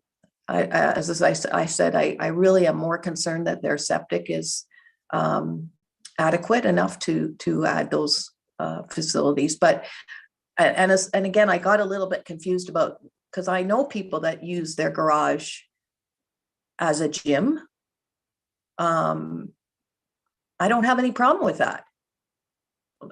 Sometimes it's better than a guy working in there spilling oil everywhere.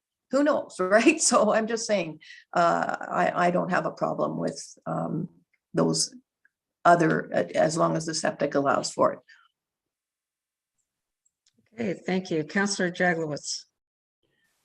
Thank you, Chair. I'm going to kind of take the opposite opinion, and I think this is a slippery slope. And we've got habitable and we've got storage or non-habitable, and I think you have to draw the line. And to allow plumbing in a storage room is just asking for trouble, in my view. I would like to see that prohibition there. As far as providing a washroom, I can buy that if that's what's happening, but that's not what's really happening. So I think I just think you have to draw a line somewhere, and I would like to see a prohibition on plumbing in storage buildings for sure. Thank you. Okay, thank you. Anyone else have any comments on this? My concern, Councilor Mazan, I'll chime in after. Go ahead. Sorry about that. Thank you. And through you, I wanted to pick up on one of our delegates. I think it was Mr. Sift had brought up the concept of having similar approach as to what we do with the boathouses, without having interior walls, having a bathroom. I think he had drawn that parallel. Is there a way for us to do that with accessory buildings? And if I had heard him correctly, I think he was also suggesting that if we make it clear on the different types of uses and what's allowed, if that's the type of use for the accessory building, then that's what people will build too. So I just wanted to understand from maybe staff, is that an approach that they think that could be helpful? I think he'd used the example of, like, if you know you're building a gazebo, it's very clear and specific on what you're allowed to do. So if I could just hear from staff if that is a reasonable approach, or are there barriers that we need to understand? So maybe I can add to that before I ask probably Mr. Sharp or Mr. Pink. We want to actually define usage, because I agree there's a problem with habitable and uninhabitable. So do we say office, we say gym, we say anything that's recreational or whatever, but no overnight staying? I mean, I'm not sure where this goes, but And I think that's exactly what, I think that's what I heard Mr. Sift was getting to. And as I've been thinking about this today, I'm wondering if there's an approach that can be taken that way. Okay, Mr. Pink. Thank you, Chair. The short answer to your question is yes, that can occur. We define a myriad of uses in our zoning bylaw, and we can create additional definitions for different types of uses. But I would note this caution. Currently, and for many, many years, our official plan and our zoning bylaw has been very clear. On waterfront residential properties, you are permitted one dwelling and one sleeping cabin, and those are your only habitable buildings. And we define habitable and non-habitable, and they're essentially all those things you've mentioned: gyms, offices, artist studios. Those would be considered habitable. Everything else must therefore be storage. So one dwelling, one sleeping cabin, everything else has to be storage. What we're experiencing, and why this bylaw is before you, is property owners are constructing very large storage buildings and converting them to living space. I really struggle creating a number of definitions to say you can now have an office, you can have a games room, you can do all these things, and expect that those places will not be converted to living space, because we can't enforce currently, because we're not permitted access into these buildings. We need to collect sufficient evidence. The placement of furniture is not sufficient. We need to collect sufficient evidence that someone is in fact living within it. It's very difficult to do. So hence we need to try to look at alternative means to ensure that these buildings are being used for storage purposes. And again, I just really, it's a similar concern with the first story of boathouses. Once you say you're allowed some form of living, you're essentially opening that door completely wide, in my opinion, and there'd be no ability for staff to, again, we'd be now going there and trying to determine, is this a games room or a living space? It's, I think we're creating a bigger problem than what we're trying to solve, essentially. So I hope that helps. Okay, thank you. Councillor Hayes. Sorry, could I have a quick supplemental, Chair Bradley? Yes, of course. So with the first story boathouses today, there's not allowed interior walls. And I know that's difficult for us to enforce, but is that kind of thing something that can be contemplated with these storage buildings? Mr. Pink? Thank you. Yes, it can. And it may be helpful in some respects. I think, as we've heard, it's very difficult, again, to control interior work later down the road. I think the difficulty is with a boathouse that typically stores boats, there typically isn't interior partitions necessary. I think a legitimate storage building or garage may very well want to partition the cars from a storage use. So I struggle a little bit with restricting any interior partitions on a land-based building. I think some storage buildings may actually warrant it, and it may be beneficial. So it can be done. It may help, but I think you want to be cautious, or at least think that through as to the appropriateness of it. Okay, thank you. Thanks. Okay, thank you. Councillor Hayes. Thank you. And through you, I think I want to merge something that the mayor said with something that Councillor Nishikawa said. And that is that in boathouses, garage, and sleeping cabins, you are limited to a two-piece bathroom. That's it. No other plumbing facilities other than that. And that takes away the kitchens, which turns it into a secondary dwelling. I'm kind of going on what Mr. Pink has said. Do we allow one sleeping accessory, which is either a sleeping cabin or a boathouse? So I would like to suggest that we limit garage, boathouse, sleeping cabin, plumbing to a two-piece bathroom, and that's it. Okay, Mayor Harding. Thank you. And listening to Mr. Pink, actually, let me back up, because I agree with Councilor Nishikawa. You should be allowed a washroom in a garage.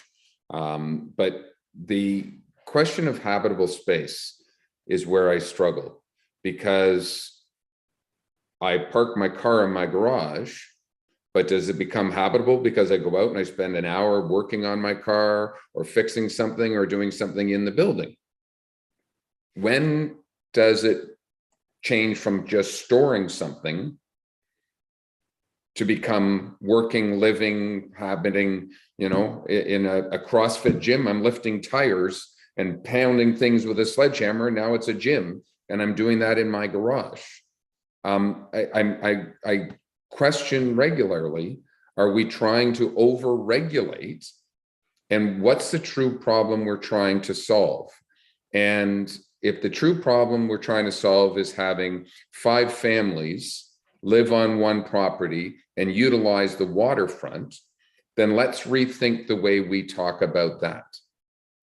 But in a changing world where people are working from home and having a husband and a wife and kids trying to do schooling online, many homes are not appropriate today. And you may have to sit in the garage or another accessory building so you can separate yourself to be able to work in peace and quiet.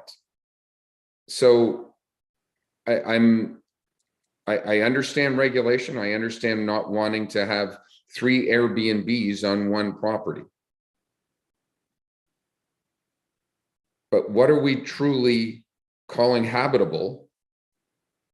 And I realize we have a definition, but the fact that I can go spend 2 hours in my garage tinkering on a snowmobile, having a beer in my hand, and I want to go to the washroom in my garage, is that now becoming habitable? I need help. And Mr. Pink is here to give it. Mr. Pink. Thank you, through you and to your worship. No, I mean, obviously we would never enforce the zoning bylaw in that way. Obviously you're allowed to do those types of things, and there would be no issue. I think the difficulty we have is, in theory, your suggestion should work and could work. Simply define those things and allow a certain amount in others, and try to control it that way. The struggle is in practicality, it's just not working. People are unfortunately abusing it. Again, staff is not having a knee-jerk reaction and saw one situation and is bringing this bylaw forward. We're seeing a regular occurrence of building permits. In particular, virtually every second story of a garage is labeled with storage, has bathroom space, interior partitions, balconies and sun decks. We're seeing oversized storage buildings that have multiple rooms, en suites, closets that are labeled storage, and I think it's a concern with those uses, and I think coming up with creative definitions of various uses is not really going to help. With that said, though, I think we're on the same page. Staff, I don't think, has any objection to allowing a 2-piece or small washroom in a garage building, and by prohibiting plumbing in these storage buildings, I think all of our shared objectives here can be achieved. It should work. I think staff noted 2 cautions in the report. One being, again, very difficult to then prevent plumbing from going in later. It's very likely to occur, and it will be difficult to get access to a building or look inside to see if that plumbing changed. And then the drawback, again, I think we all have a shared objective that if that plumbing is done illegally, we want to make sure that septic systems are sized accordingly. And we would lose that check and balance because that would be done in lieu of permits at a later date. But I think, perhaps crawl, walk, run, baby steps. This is certainly moving in the right direction. Staff noted, in our report, a lot of benchmarking. Controlling accessory buildings along the waterfront is not a novel approach in Muskoka. Almost all of our neighbors have fairly restrictive limitations on height, size, quantity of storage buildings. We essentially have nothing. I'm, happy if we can move this forward in prohibiting plumbing, save for a 2-piece in a garage. That's certainly, I think, moving in the right direction, and we can see if that helps with the issue we're seeing, and continue to evaluate as time goes forward. It appears the community would have general support. I think from what I heard today, they've agreed with the change, but have suggested that perhaps some ability to wash your car in a garage or wash your hands is acceptable, and I can't object to that. Again, it appears we seem to all be agreeing on that as a potential solution. So perhaps that's what we can get some feedback on this summer or spring. Thank you. Councillor Kelly. Thank you, and through you, just real quick, one of the things that struck me in looking at all of the submissions that came to us over the last week, and even in some of the delegation that we heard yesterday and this morning, there was a suggestion that we don't need to make things more difficult. We just need to enforce things more aggressively as they presently stand. And listening to Director Pink, I mean, obviously, we all know the slippery slope. You allow plumbing, that means that those storage facilities, storage buildings that haven't already been converted to dwelling space, sleeping space, will be, now that they can put plumbing in them. Have we given up on better access, more access by contract once a year to go in and look, or do we literally just have to wait until evidence of a breach comes to our attention and then react to it? I think we lose the battle when we kind of know what's going on behind the scenes, but we don't actively know how to go after it and get in front of it and stop it until somebody raises the complaint. Okay, so Mr. Pink and other jurisdictions have that ability to go on property and do that? Like once a year, we could, every 5 years, we go in and investigate? Thank you. It does largely come down to enforcement, and unfortunately, we're considering zoning changes to assist in enforcement in a lot of ways. Just so everyone is clear, if a bylaw officer has reason to believe there's an infraction, they can enter onto properties, but that does not give any permission to enter into buildings. The only way we can have access into a building is if we obtain a search warrant, which is a substantial hurdle, substantial exercise, and is not regularly granted. That's difficult. I think what you also need to consider, again, I think sometimes most practical people can believe that we know what's happening inside, and a picture from the woods 100 feet away is sufficient to prove that. What we have to appreciate is the justice system in Canada. The property owner is innocent until proven guilty. The onus lies on the municipality to prove beyond any doubt that that building is being used for purposes not permitted by the zoning bylaw. And that's a very hard test to prove. We've reached out to more than one legal counsel to explore, should we pursue this? Can we lay charges? And the direction is essentially there's insufficient evidence. Pictures, innuendos, anecdotal, your gut is not sufficient. It's you need to have evidence that the building is being used for purposes other than that permitted in the zoning bylaw. It is a challenge. I'm not going to say we've given up, and I'd like to continue to explore ways that we can improve, but it's a challenge. And I think, again, looking at our neighbors, controlling accessory buildings around the waterfront is I think a reasonable approach to ensure that these buildings are being used as they should be. And again, I think most people would agree there's no need for multiple 4-piece washrooms in a storage building. I don't think it's an onerous restriction to suggest, and it may be a tool that might work here. So I hope it does. Okay, thank you. Councillor Edwards.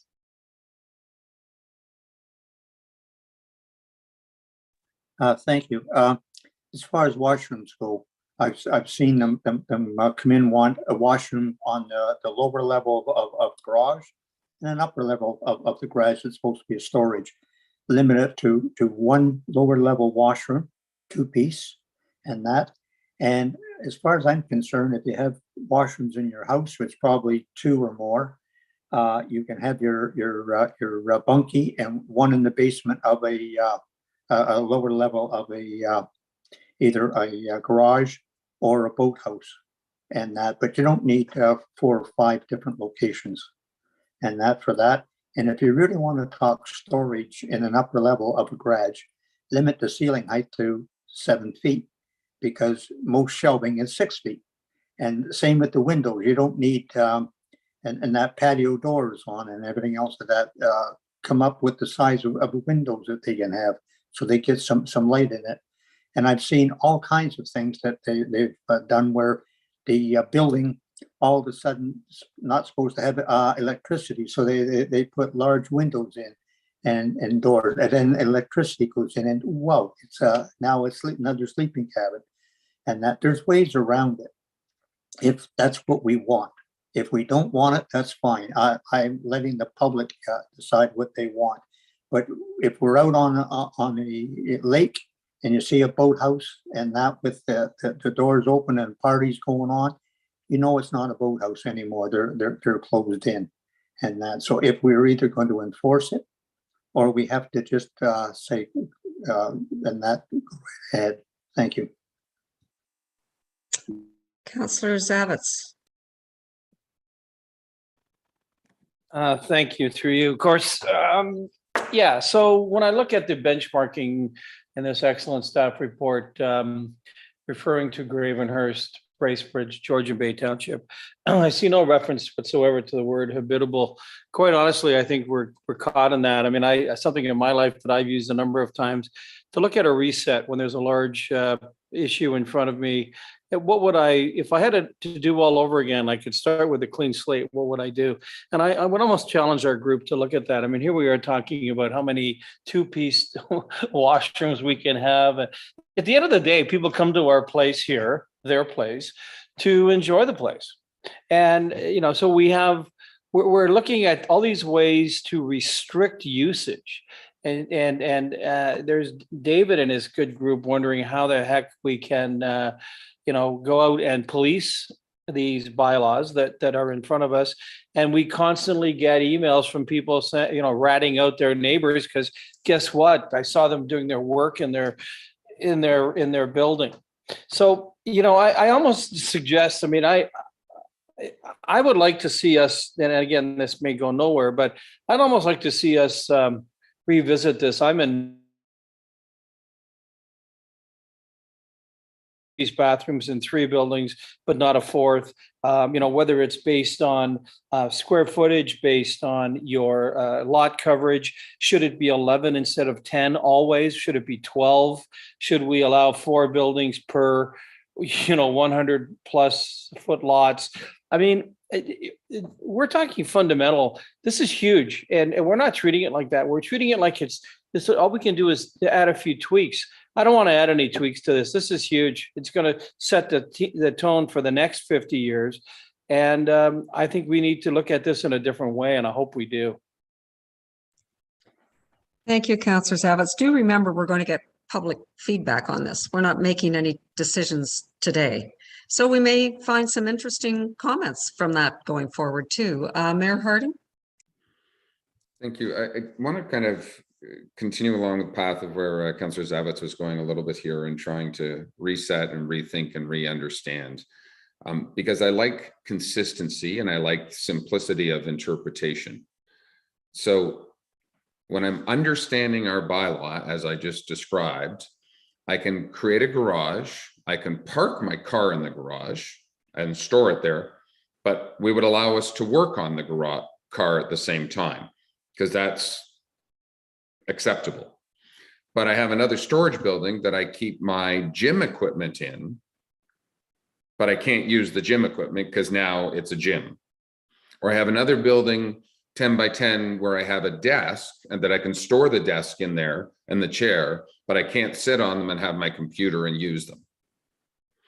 And I want to take a step back and truly try to understand what it is we are trying to accomplish in all of this. And, you know, we go to lot coverage and we talk about the environment, and that's great. And, you know, Councillor Edwards brings up a good point. When I've got, call it a party deck, whatever you want, all the activity down at the water and people playing, I know of people that I've come across that like the back building because their kids can go play 200 feet from the water indoors and have a games room and not disturb their neighbors.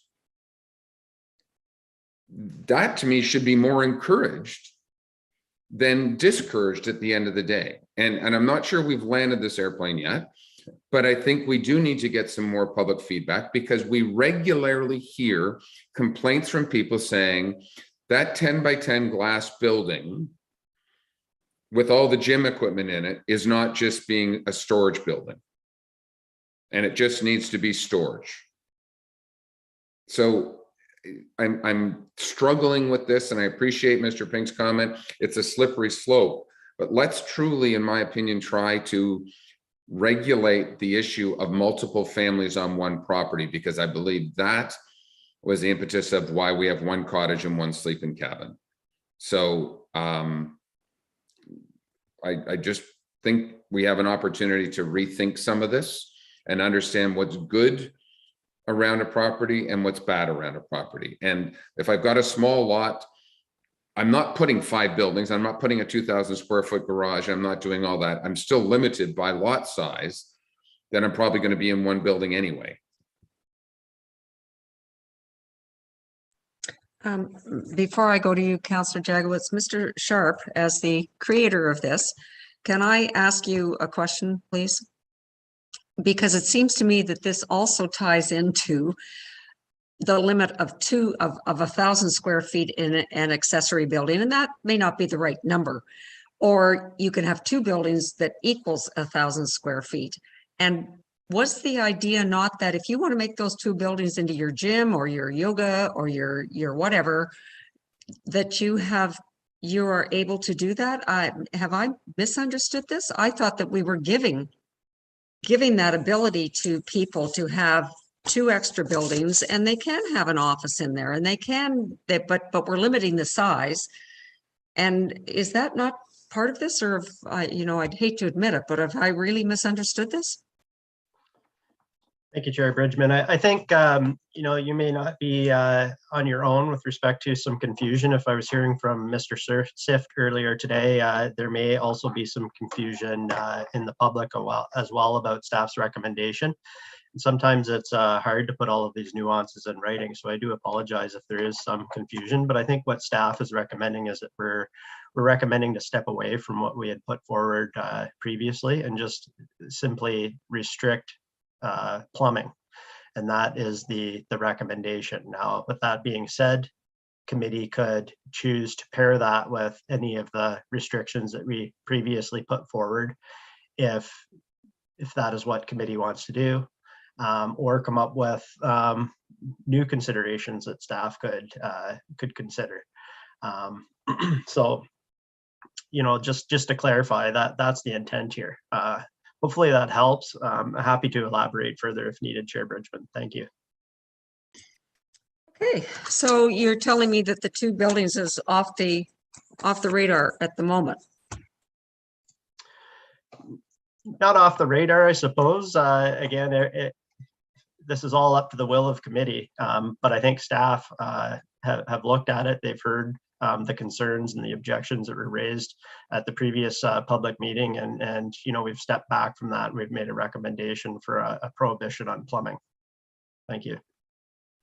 Okay, all right. So I do apologize. I thought some of that other was still in play at this particular time. Councillor, and I'll have some comments at the end. Councillor Jagowitz? Thank you, Chair. And I support staff's recommendation. I think they're trying to draw a line between habitable and non-habitable, and I think that's the right approach. And I would ask this committee to move forward in that direction. Just to answer some of the other questions about having a gym and having an office and all of that, we allow a dwelling to be 7,500 square feet and a bunkie. And certainly you can fit a gym and an office secluded from the kids yelling and screaming in 7,500 square feet. And that's all those people have to do, is just, rather than sticking it in their boathouse or on top of their garage or another building, provide for it, add it onto their building. I don't think we're taking away rights here. And if the property isn't big enough, well, it isn't big enough. So I really implore this committee to endorse the staff recommendation, and let's move forward to the public meeting. Thank you. Councillor Hayes. Thank you, and through you. If the living, the eating, the sleeping is done in the main house, and there's an auxiliary building without any plumbing, that's being used as an extension of the home for a games room, for an artist gallery, for an office. All of the things that we don't want to happen in that room are happening in the home. So I don't have any problem with recognizing offices or gyms or games rooms as part of the auxiliary to the home, as long as there's no plumbing in them. And the habitable portion, which habitable to me would be eating and sleeping, happen in the home.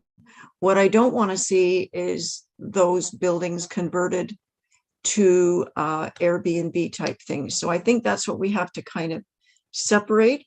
If it's being used by the family as a games room, as a like, that's fine, no problem. So I think that's what the main, I think that's what the main thing is. Councillor Mazan. Thank you, and through you. And now I'm seeking clarity. I think to your question, Chair Bridgman. Am I now understanding that there's unlimited accessory buildings in size is now something that's off the table?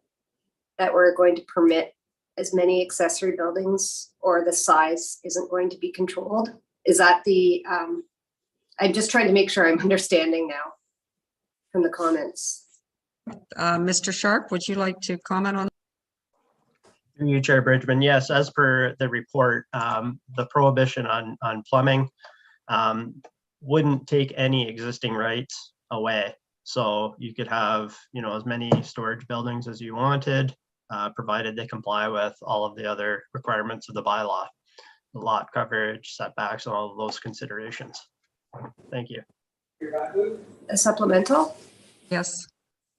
How does this then connect, and maybe it does connect, with next week's discussion on the OP and the lot coverage? Like it feels like we've gotten away from what the problem we were trying to solve, and now this is complex, clearly, right? If you're a single family on a property and you're looking to just enjoy your property, you're up here for 8 weeks of the summer, primarily, you want to be able to use your space and your property nicely.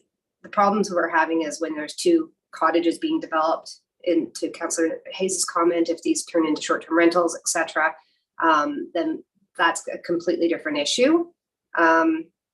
So now I'm sitting back here saying, okay, if just by putting in plumbing, are we actually solving the problem that we wanted to solve in the beginning? Not trying to complicate. It's just when you ask that question, I think I was still under the understanding, and I did just quickly go back and look at the report, and I can see that it's not there, Mr. Sharp, but I don't have an answer. It's just an observation and a comment. I don't know how it's now connecting with next week. Is next week's discussion of the OP our way of managing the amount of built form on the property? Mr. Pink. Thank you. I don't believe this issue at hand has ever been an issue about lot coverage or the amount of built form on the waterfront. I think we've always had fairly strict and prescriptive policies and bylaw provisions controlling that.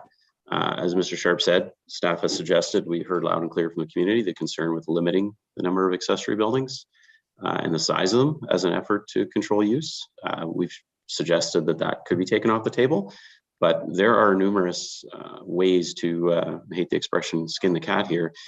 Council can still and committee debate limiting the number of accessory buildings, their size. We've had members of the community suggest limiting placement of windows, decks, partitions, these sort of things. Any combination is on the table and committee can discuss, but I don't think this issue has been about build form. It's always been about trying to control use. And I also just wanted to quickly note too, I mean, I don't think staff's particularly cruel in saying we don't want to see people have gyms or artist studios or offices. They can utilize their sleeping cabin for that. What I think we're just simply trying to say is if you create those definitions and say those uses are allowed, I think what you're going to do is just exacerbate the issue that we're having, not actually fix it. That's all. We're not particularly opposed to gyms and allowing these sort of things. It's just, unfortunately, I don't see an easy way around it. However, I think what we've suggested, which is limiting plumbing, I continue to repeat, I think elegantly sort of achieves that objective. It will prevent a full-fledged residential type habitable use because there will only be a 2-piece washroom, but it may still allow some reasonable use of these storage buildings, to ensure that they're used for storage. And if someone wants to work on their car or get on a stationary bike in their gym, I don't think the bylaw officer is going to be knocking on their door. So I think this is a reasonable way. But again, if we want to consider other things like the prohibiting sun decks and et cetera, I'm happy to talk about those and answer questions. A quick supplemental. Thank you for that clarification. And I think that is an interesting approach. I know that has been a recommendation about limiting the decks. I mean, that in itself just changes the use. So I would like to have those added in as a concept sent out to the public. Okay, thank you. Before I go to you, Mayor Harding and Councillor Zavitz, I have remained quiet. Now that I do understand everything, I am really uncomfortable with taking out the accessory building limit based on a very small poll to Councillor Kelly's comment. I want far more feedback on that because to me, that is far more the answer for us controlling what we're seeing happening here than just saying no washrooms where they can be put in afterwards. So I don't know if anybody else has any appetite for that. I'd like it to go out to the public. In the end, it may not be part of it, but I really would like feedback on that from a public meeting. So that's my comment. Mayor Harding?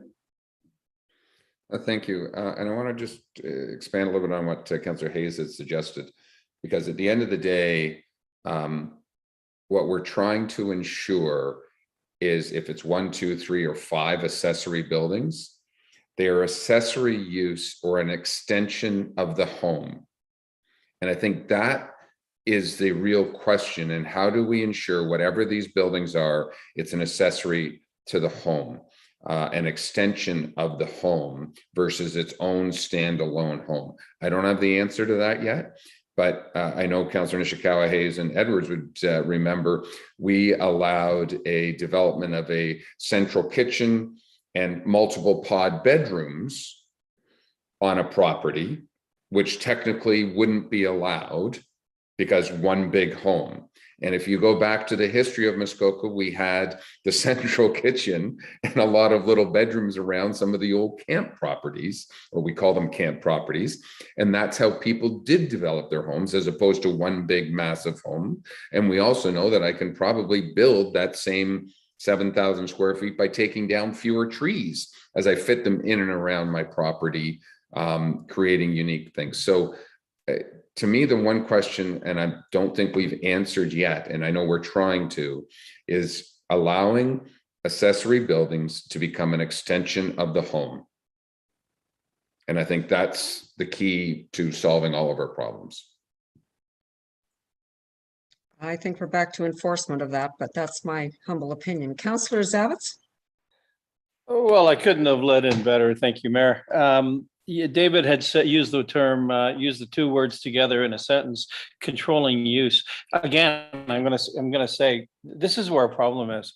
Here we are talking about controlling use before that 7,500 square foot building is even erected when they come to us for permits, and we presuppose what their uses may be. We don't know that. And again, I do share Councillor or Chair Bridgman's concerns about just, we should be limiting some of these elements. But to what the mayor has said, and I think that there must be a formula here where we could work this out that,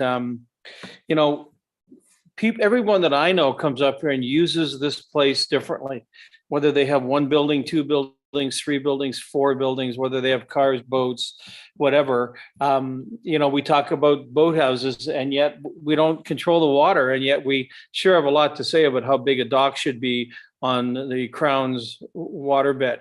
So, I mean, there is crossover. And I think what this committee's job is to do is to figure out a way that we can come to terms with it. I don't think by peddling it down to staff and saying, let's support staff as Councillor Jaglowitz did, is going to get us to the finish line. I think we need to be bold, and we need to. I've rethought some of my preconceived notions about driving by somebody and they're out on their what used to be their boathouse and they're sitting in there watching a Sony. I've made jokes about it, but you know what? It's real now, and it is the sun is hot, and people do need to get relief, et cetera, et cetera. So I think we're going to need some bold thinking here, and I don't think we're going to kick it down the road by simply asking the public to solve the problem. They're going to tell us what they want. And we're going to be right back here. So I do hope we get somewhat bold in working with staff on getting to a paper before we take it to the public. Because if we go to the public with this, it's going to look like we don't know what we're doing.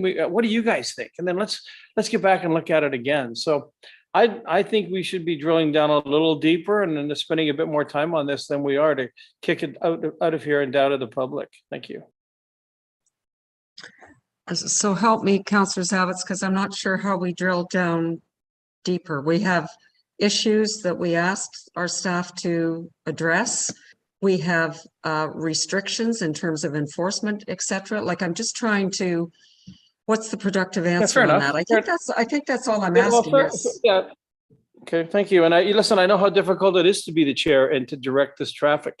And to that end, we have a straw poll, and I agree. I've heard it 70 whatever people, but one could extrapolate that to a larger number. We know there's a problem, and I want to help staff. Let them get to their knitting and forget about all these concerns they hear every day about how come this guy can use the building for that and I can't use it for this.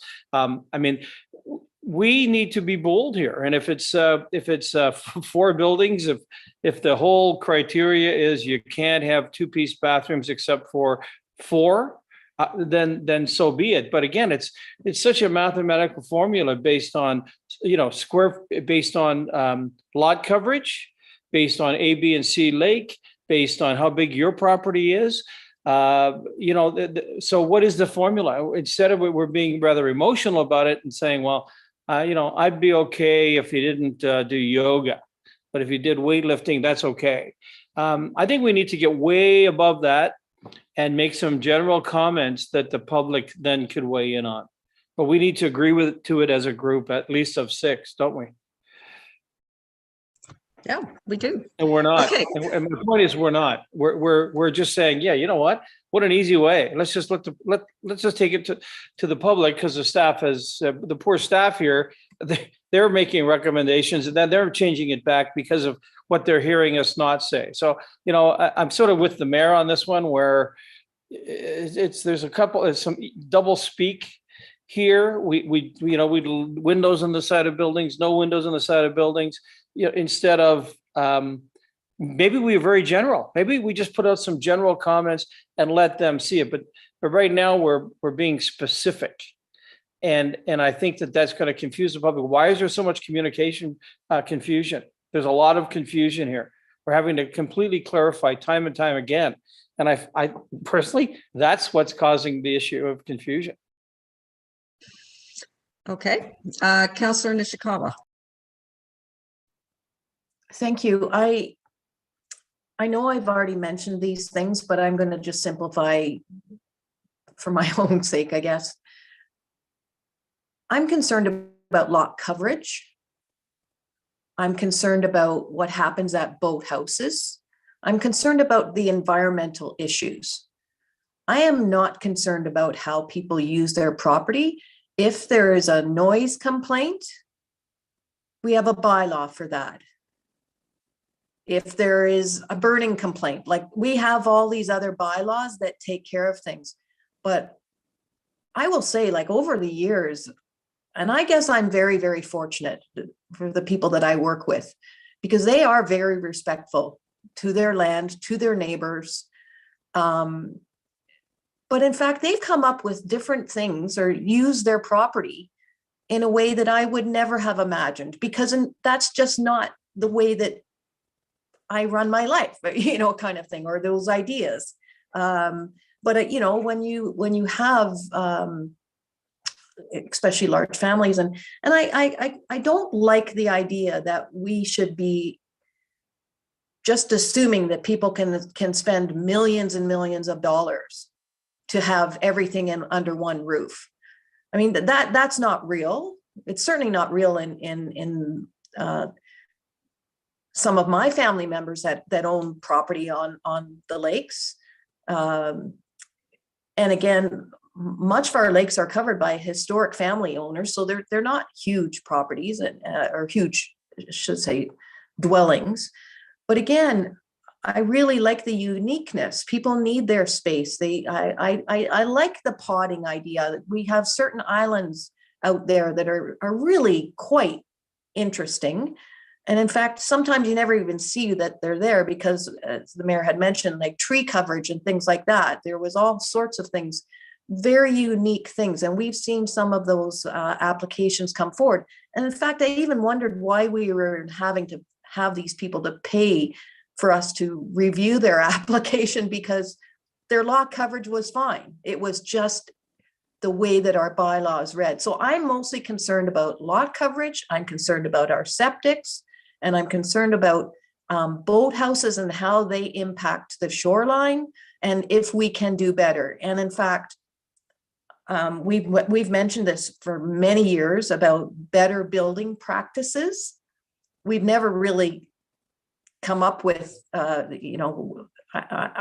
think if there was a grant to be given, send somebody out there to show us what are recommended better building practices in Muskoka Lake. So I think that's what we should be focusing on. I don't at all want to get involved with how people operate on their property. Other than I don't want fireworks going all the time. And yes, I have a problem with the Airbnb, but that's a different problem that doesn't belong in this discussion today. But again, lot coverage, septic is all going to be, they're just going to catch those issues. I'll just say that should be catching our concerns, not how people use their property, because I find that very invasive and presumptuous of our council to even discuss some of those things. I think that's way out of our rights, quite frankly. Let's give the rights back to the property owners. Okay, Councillor Hayes. Thank you, and through you. I'm going to agree with what Ruth has said and the mayor. Lot coverage is a big issue, and if they can work within that, then I think I'm okay with it.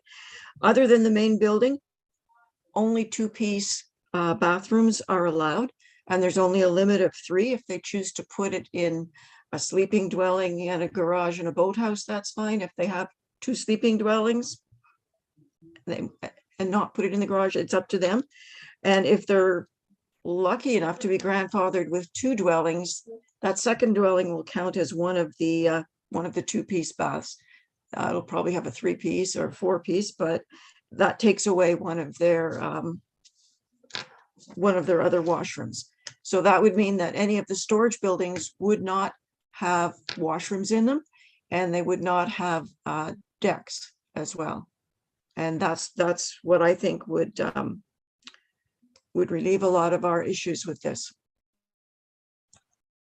Okay, thank you. All right, so Councillor Zavitz. Thank you. And I guess my concern again, I'm 68. When I was 4, we would go to the washroom at night over to the outhouse on Torrance Bay. Essentially what I just heard is we're going to do that again. The fact that we would use a healthful device, a 2-piece washroom for the relief of our human needs just doesn't, That's what I'm saying. The criteria that we're using to set this tone for the next 25, 30 years is wrong. You know, we're dealing with it now because guess what? We used to have porta potties and now we have septics, and now we have people that build septics that can take 10 washrooms if they need to, based on square footage again. So maybe we're just dealing with square footage. Maybe that's where we should be spending a lot more of our time. Because I do worry that we're going to limit, just by saying you can't have a washroom in that building, that doesn't mean you can't put a tarp and your lawnmower in there. I mean, again, we're talking about usage, and I think we need to be bigger than that.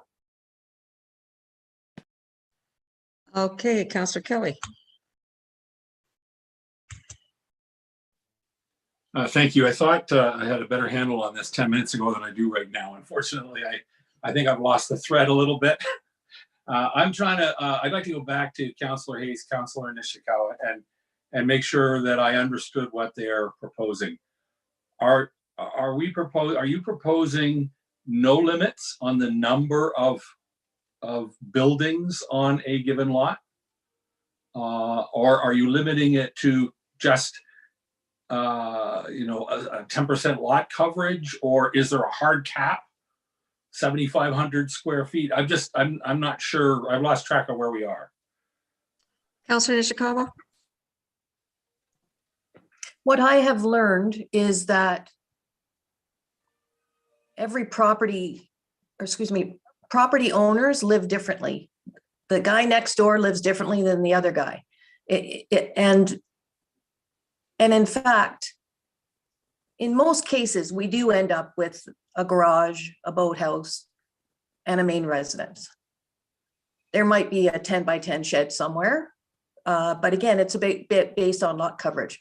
However, there are those that choose to have the potting, for example, and I don't have a problem with that. I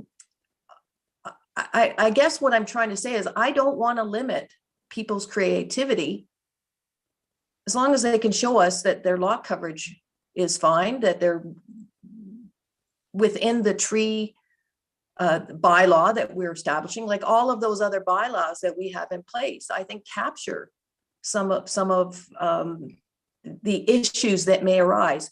There's a lot. I shouldn't say there's a lot. I'm concerned. I'm concerned that we are reactive to some bad players. And I'm sorry if I may. I'm just trying to actually figure out, based on your answer there, if somebody's really, really creative, they may need 12 buildings to work in. Is that, there's no cap on the number? I know that nobody exactly does, but because again, what's their lot coverage? They may have 5 acres, they may have 10 acres. What does that look like, right? And so, we talk about within the first 200 feet. Maybe that's where we look. What do we allow within the first 200 feet? Is that the way we go? But I am not, again, quite frankly, I don't think that we're going to see very many people wanting to put up 5-10 structures, unless they specifically are looking at a potting model of residential living at that site. But so, yeah, I just wanted to stick to, for instance, lot coverage within the first 200 feet. And beyond that is a different conversation. But I don't want to say that you can only have so many buildings. I think, and in fact, it's interesting to me because I'm aware that smaller buildings have a different impact on the environment, even from the water runoff that comes off their roof. All of those sort of things, right? So, and again,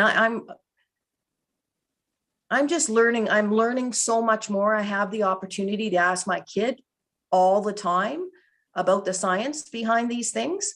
And I'm learning, and I think that we have tools available to us, as I mentioned, the Watershed Council, to really have a better understanding of So for instance, we talked about that 7,500 square foot building and that roof structure. I gotta say, that's a lot of water coming down like a big area. Like there's a lot of impact that those bigger structures have. So again, I just would hope that sometime this council or this township gets better at understanding the impacts before we make significant changes. I think in answer to your question, there's no limit on the number of buildings, Councillor Kelly. And may I have one follow-up? If there's no Yes. limit on a number of buildings, is there a limit on the number of buildings that would be plumbed? This is again through Councillor Nishikawa, clarification. Okay, Councillor And Nishikawa. again, I would be looking towards our septic staff for a better understanding of the impact on that. But in fact, you know, your field would have to accommodate that. There's all kinds of things, right? So there's a limit because a residential septic system is only up to a certain percentage, right? Like, so otherwise then you get into commercial system, and that's a whole different topic, right? So I believe that if you have a good functioning system and it allows for this, but again, I doubt very much that you're going to see within the first 200 feet, you're going to see multiple buildings. Again, if you just look at how people use their property, I remember years ago being involved in a development of a property and in encouraging the property owners to build, in fact, 300 feet back from the water, because don't you want to see your kids playing in front of the cottage at the lakeside as opposed to in the back? And they totally agreed. And that was, you know, it's those kind of conversations that you can get better practices, I would just say. But I don't have a problem with the number of plumbing units, other than 2 pieces, but I don't think it's going to happen. I don't think within the first 200 feet that you're going to see a whole lot of multiple buildings, again, unless it's a potting situation, and that application would come forward as that. But as long as the septic systems are good, I have a concern about Airbnbs, absolutely, but our township doesn't want to tackle that. So whatever, right? I think that's unfair. I think we would like to tackle it, but we have no capacity at the moment to tackle it. Just for those listening in. So Mayor Harding. Thank you. Councillor Nishikawa just brought up a really interesting idea and concept that I think our staff might want to consider. If we, and we always talk about lot coverage, we always talk about the first 200 feet. Let's take that first 200 feet, allow a cottage, a bunkie, boathouse, and 1 small accessory building. Call it 500 square feet maximum. Forget about Washington, but that's in the front 200 feet.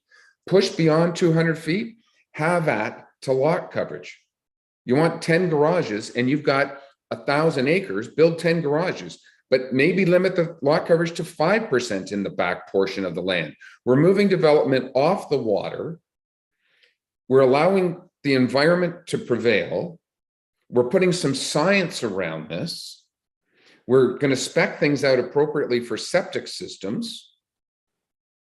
And then the second issue, and again, from an Airbnb perspective, let's tackle that problem.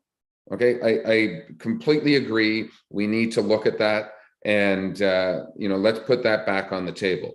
But let's not try to solve everything with one little issue here. So I like the hybrid version that says, let's really look at the front 200 feet.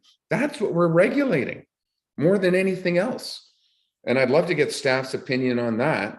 And then you want 2 garages because you've got a bunch of old Corvettes, then you have your old garages. Are you asking staff to comment on that? I think Mr. Pink is just about to do that. Mr. Pink? Thank you. Perhaps I'm not following and a little confused. There's been a lot of sort of comments and tangents here, but my understanding, Your Worship, like that is how the official plan and zoning bylaw is set up. We limit very strictly the first 200 feet. We allow a dwelling, a sleeping cabin. There's no limit on accessory structures, and you can build beyond 200 feet, and there's no limit on the number of accessory structures. One can build 15 garages currently beyond 200 feet or even within 200 feet, provided they don't exceed lot coverage and setbacks, heights, etc. That was never proposed to change. If the discussion is more surrounding additional habitable type uses, that's a discussion we should have at the official plan review on Tuesday. What I will say is that issue did come up quite extensively, and Mr. Councillor Roberts, or Chair Roberts of the official plan review committee will likely recall that issue was raised. There was extensive discussion around potentially permitting additional sleeping cabins on a property, and there was unanimous opposition to that, and it did not proceed. So that discussion has been held, but that if that wishes to be explored, I think we should undertake that during the official plan review exercise. The official plan is clear, one dwelling and one sleeping cabin per lot. So any changes to that will have to result in an official plan amendment, not just the zoning change that's in front of you today. Okay, thank you. Mayor Harding, Supplemental, if I may. Just a comment. I agree with that. My comment is, when it comes to lot coverage, if I have a small cottage and a small sleeping cabin, I could build a bigger garage inside of 200 feet as long as I didn't exceed my 10% lot coverage. And I'm saying we restrict that inside the accessory buildings, get even more restricted inside the front 200 feet is what I'm suggesting. Mr. Pink? Oh, go ahead. Just to be, I guess, clear, just so I have a better understanding, you're implying the accessory buildings must be smaller than the principal use. Absolutely, they would be smaller than the principal use. But again, maybe the accessory building would only be a 500 square foot if I wanted my garage inside of 200 feet, theoretically, which again, moving development off the water. Is all I'm trying to suggest is that accessory structure that we're trying to regulate here becomes more prescriptive inside the 200 feet.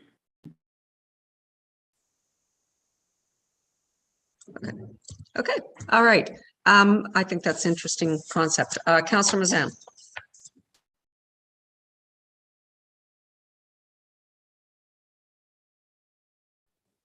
Thank you, and through you.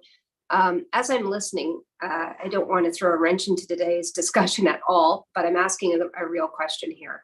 Does it make sense for us to be making a decision on this portion of today's conversation, accessory buildings, now, or is it wise for us to wait until after the OP discussions? Because I feel that this is where I was struggling with this a bit earlier. Does it make sense for us to have the OP discussion, land on that, and then move forward to this zoning piece? Well, I don't know why we would have to wait. Mr. Pink, you go ahead. For you, currently there's no proposed policies, and I don't think there's an intention to either to get into this kind of detail in the official plan policies. What we're suggesting again is perhaps a limitation on plumbing and storage buildings. I don't think we really need official plan policies surrounding that. If council envisions a very different approach or path to accessory buildings than currently, sure, that can be added to an official plan review discussion, but right now those policies are at a fairly high level.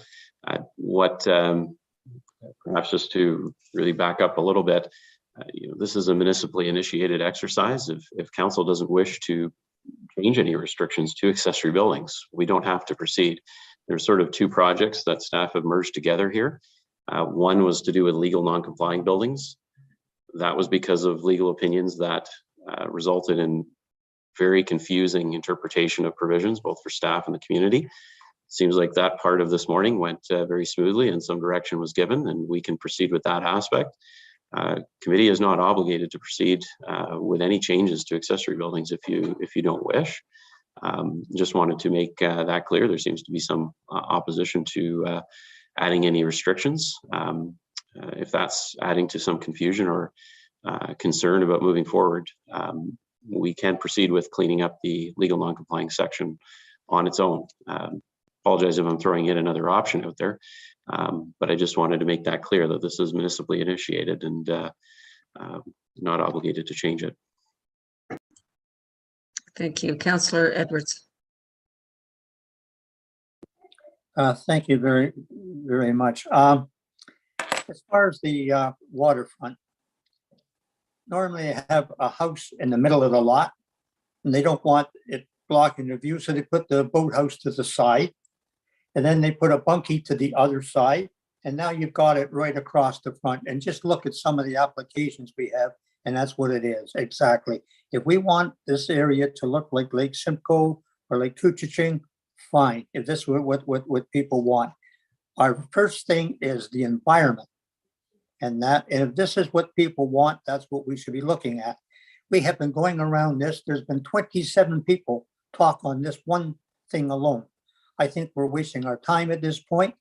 Put it out to the public, because when they come back with whatever we put out, we're going to be doing the same thing again. And we're just spinning our wheels at this point. Thank you. Hey, Councillor Edwards. Councillor Jaglowitz. Thank you, Councillor Edwards. I echo your words. That's what I said right at the beginning of the 27. There seems to be agreement on the legal non-conforming to go out. All that staff is recommending on the accessory buildings is that we leave everything alone, yet add a prohibition to plumbing. And I think we should go out with that. And if we want to rewrite the entire use of the waterfront, we can do that at a later date. So I encourage us to move forward with this. Thank you. Okay, I think that's a good summary. Let's, my suggestion would it goes out as is on this, and we'll get the input from the public on the bathroom issue. And then we can further go ahead with our thoughts on this. So that's my suggestion. I'm going to take a straw vote on this. Are we comfortable sending out this part as is? Councillor Roberts, are you saying yes, or are you wanting to speak? Yes. Okay. It was hard to tell. All right. So who is in agreement with sending this out as is, with just the prohibition on the bathrooms? And we'll see what comes back. It doesn't mean we're married to this. It just means we're going to get feedback. I better get that again. I'm not sure I have full agreement that we're sending it out this way. 1, 2, 3, 4, 5, 6, 7. Okay, we're good. Yeah, I know. All right. So, okay. So we need to tweak the motion here. So we'll just be a couple of minutes doing that.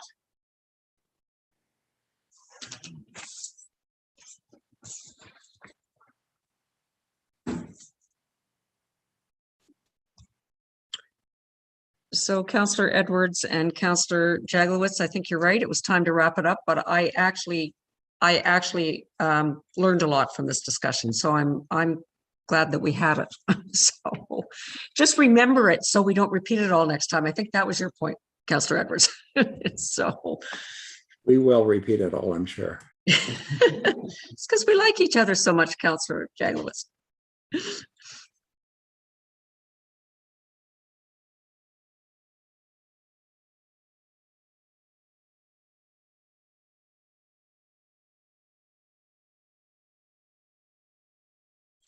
Okay, moved by Councillor Jaglowitz, seconded by Councillor Kelly. Be it resolved that Planning Committee recommends that a revised draft of bylaw 2021-116 be prepared as directed at the March 18th, 2022 Special Planning Committee meeting, and that a public meeting be scheduled in accordance with the Planning Act requirements. Any discussion? All in favor? That's carried. All right. We're good.